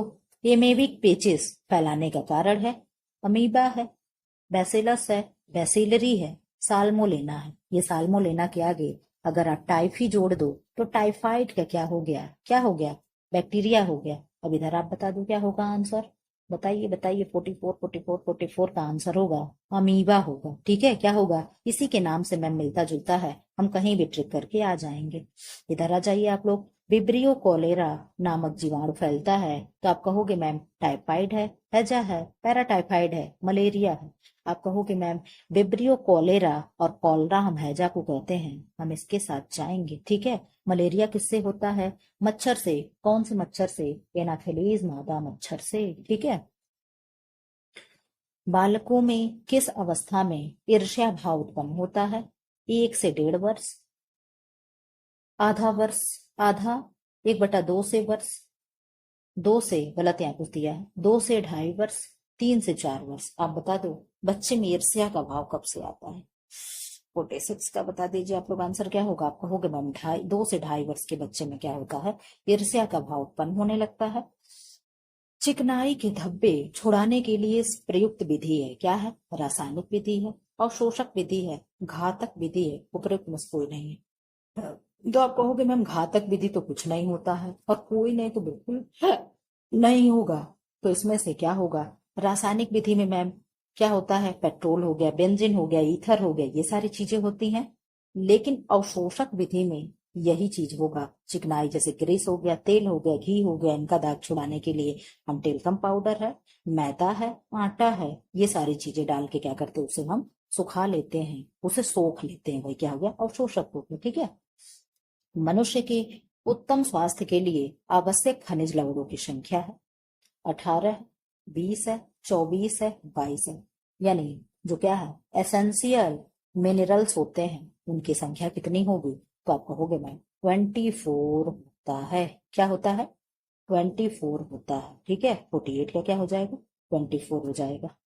वसा पर पाचन क्रिया करने वाले एंजाइम को कहते हैं अभियालोटिक एंजाइम, प्रोटो प्रोटयोलोटिक एंजाइम, प्रोटियोलोटिक एंजाइम, और क्या है, लाइपोलिटिक एंजाइम, और क्या है, एमाइलेज एंजाइम। आप बता दीजिए क्या होगा। आप कहोगे मैं बहुत बढ़िया प्रश्न लेकर आई हैं। तो जो लाइपोलिटिक एंजाइम होता है ये क्या करता है, फैट पे क्रिया करता है। ठीक है, संक्रामक रोग फैलता है, ये क्लास 10th में दिया हुआ है। आप कहोगे तो मैं स्क्रीनशॉट भी दिखा दूंगी। वायु द्वारा, जल द्वारा, जीव जंतुओं द्वारा, इनमें से सभी के द्वारा। तो आप कहोगे मैम आंसर इनमें सभी हो जाएगा। मलेरिया रोग किस जीव द्वारा फैलता है, सीसी मक्खी, मादा एनाफिलिज, साल्मोनेला जीवाणु, इनमें से सभी। साल्मोनेला क्या है, टाइफाइड के लिए है, मादा एनाफिलिज मलेरिया के लिए है, सीसी मक्खी क्या होगा आप बता दीजिए। तो आप कहे तो मैम आप तो आंसर दे दी, मलेरिया रोग यानी मादा एनाफिलिज हो गया। ठीक है, जानकारी प्रसार शिक्षा प्रक्रिया का कौन सा क्रम है, पहला है, तीसरा है, पांचवा है, आठवां है। इसके पूछने का मतलब जानते हो क्या है, एडपॉस पूछ रहा है। ठीक है, तो इसमें से कौन सा क्रम होगा आप बता दीजिए। आप कहोगे मैम इसमें से पांचवा क्रम होगा। ठीक है, नॉलेज किस पे आएगा, 1 2 3 ऐड, अच्छा यार क्या होगा, 1 2 3 4 5 6 7, पांचवा पे आया ना, तो क्या होगा, पांचवे पे ये आएगा। ठीक है, भारत सेवक समाज की स्थापना हुई 1950 में, 1952 में, 1951 में, 1949 में। आप कमेंट बॉक्स में कमेंट कर दीजिए। आप कहोगे मैम 1952 में हुआ, कब हुआ है, 1952 में हुआ है। ठीक है, कस्तूरबा गांधी ट्रस्ट की स्थापना हुई अप्रैल 1953 में, 1951 में, 1950 में, अप्रैल 1945 में।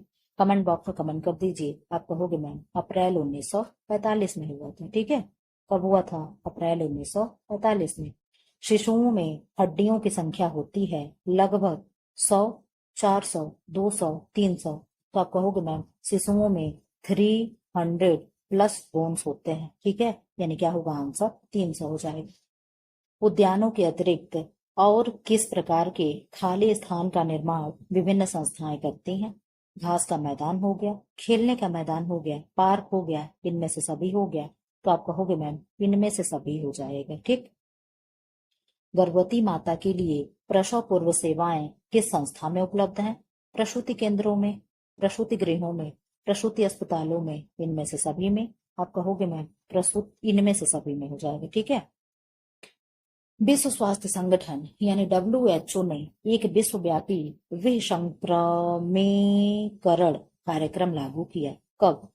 मई 1972 में, मई 1948 में, मई 1976 में और मई 1985 में। आप कमेंट बॉक्स में कमेंट कर दीजिए। आप कहो मैम तब तक आप WHO के बारे में बताइए, हम लोग कमेंट कर रहे हैं। वर्ल्ड हेल्थ ऑर्गेनाइजेशन स्थापना हुआ 7 अप्रैल 1948 को, इसीलिए 7 अप्रैल को world WORLD world health HEALTH health day मनाते हैं, ठीक है। अब आप बता दीजिए इसमें से आंसर क्या होगा। तो 58 का आंसर होगा बी, यानी मई 1948। हेपेटाइटिस बी वैक्सीन का तीसरी खुराक देनी चाहिए। पहली खुराक के 2 माह बाद, दूसरी खुराक के 3 माह बाद, पहली खुराक के 5 माह बाद, पहली खुराक के 6 माह बाद। आप बता दीजिए क्या होगा। आप कहोगे मैम 59 का जो आंसर हो जाएगा, तो 59 का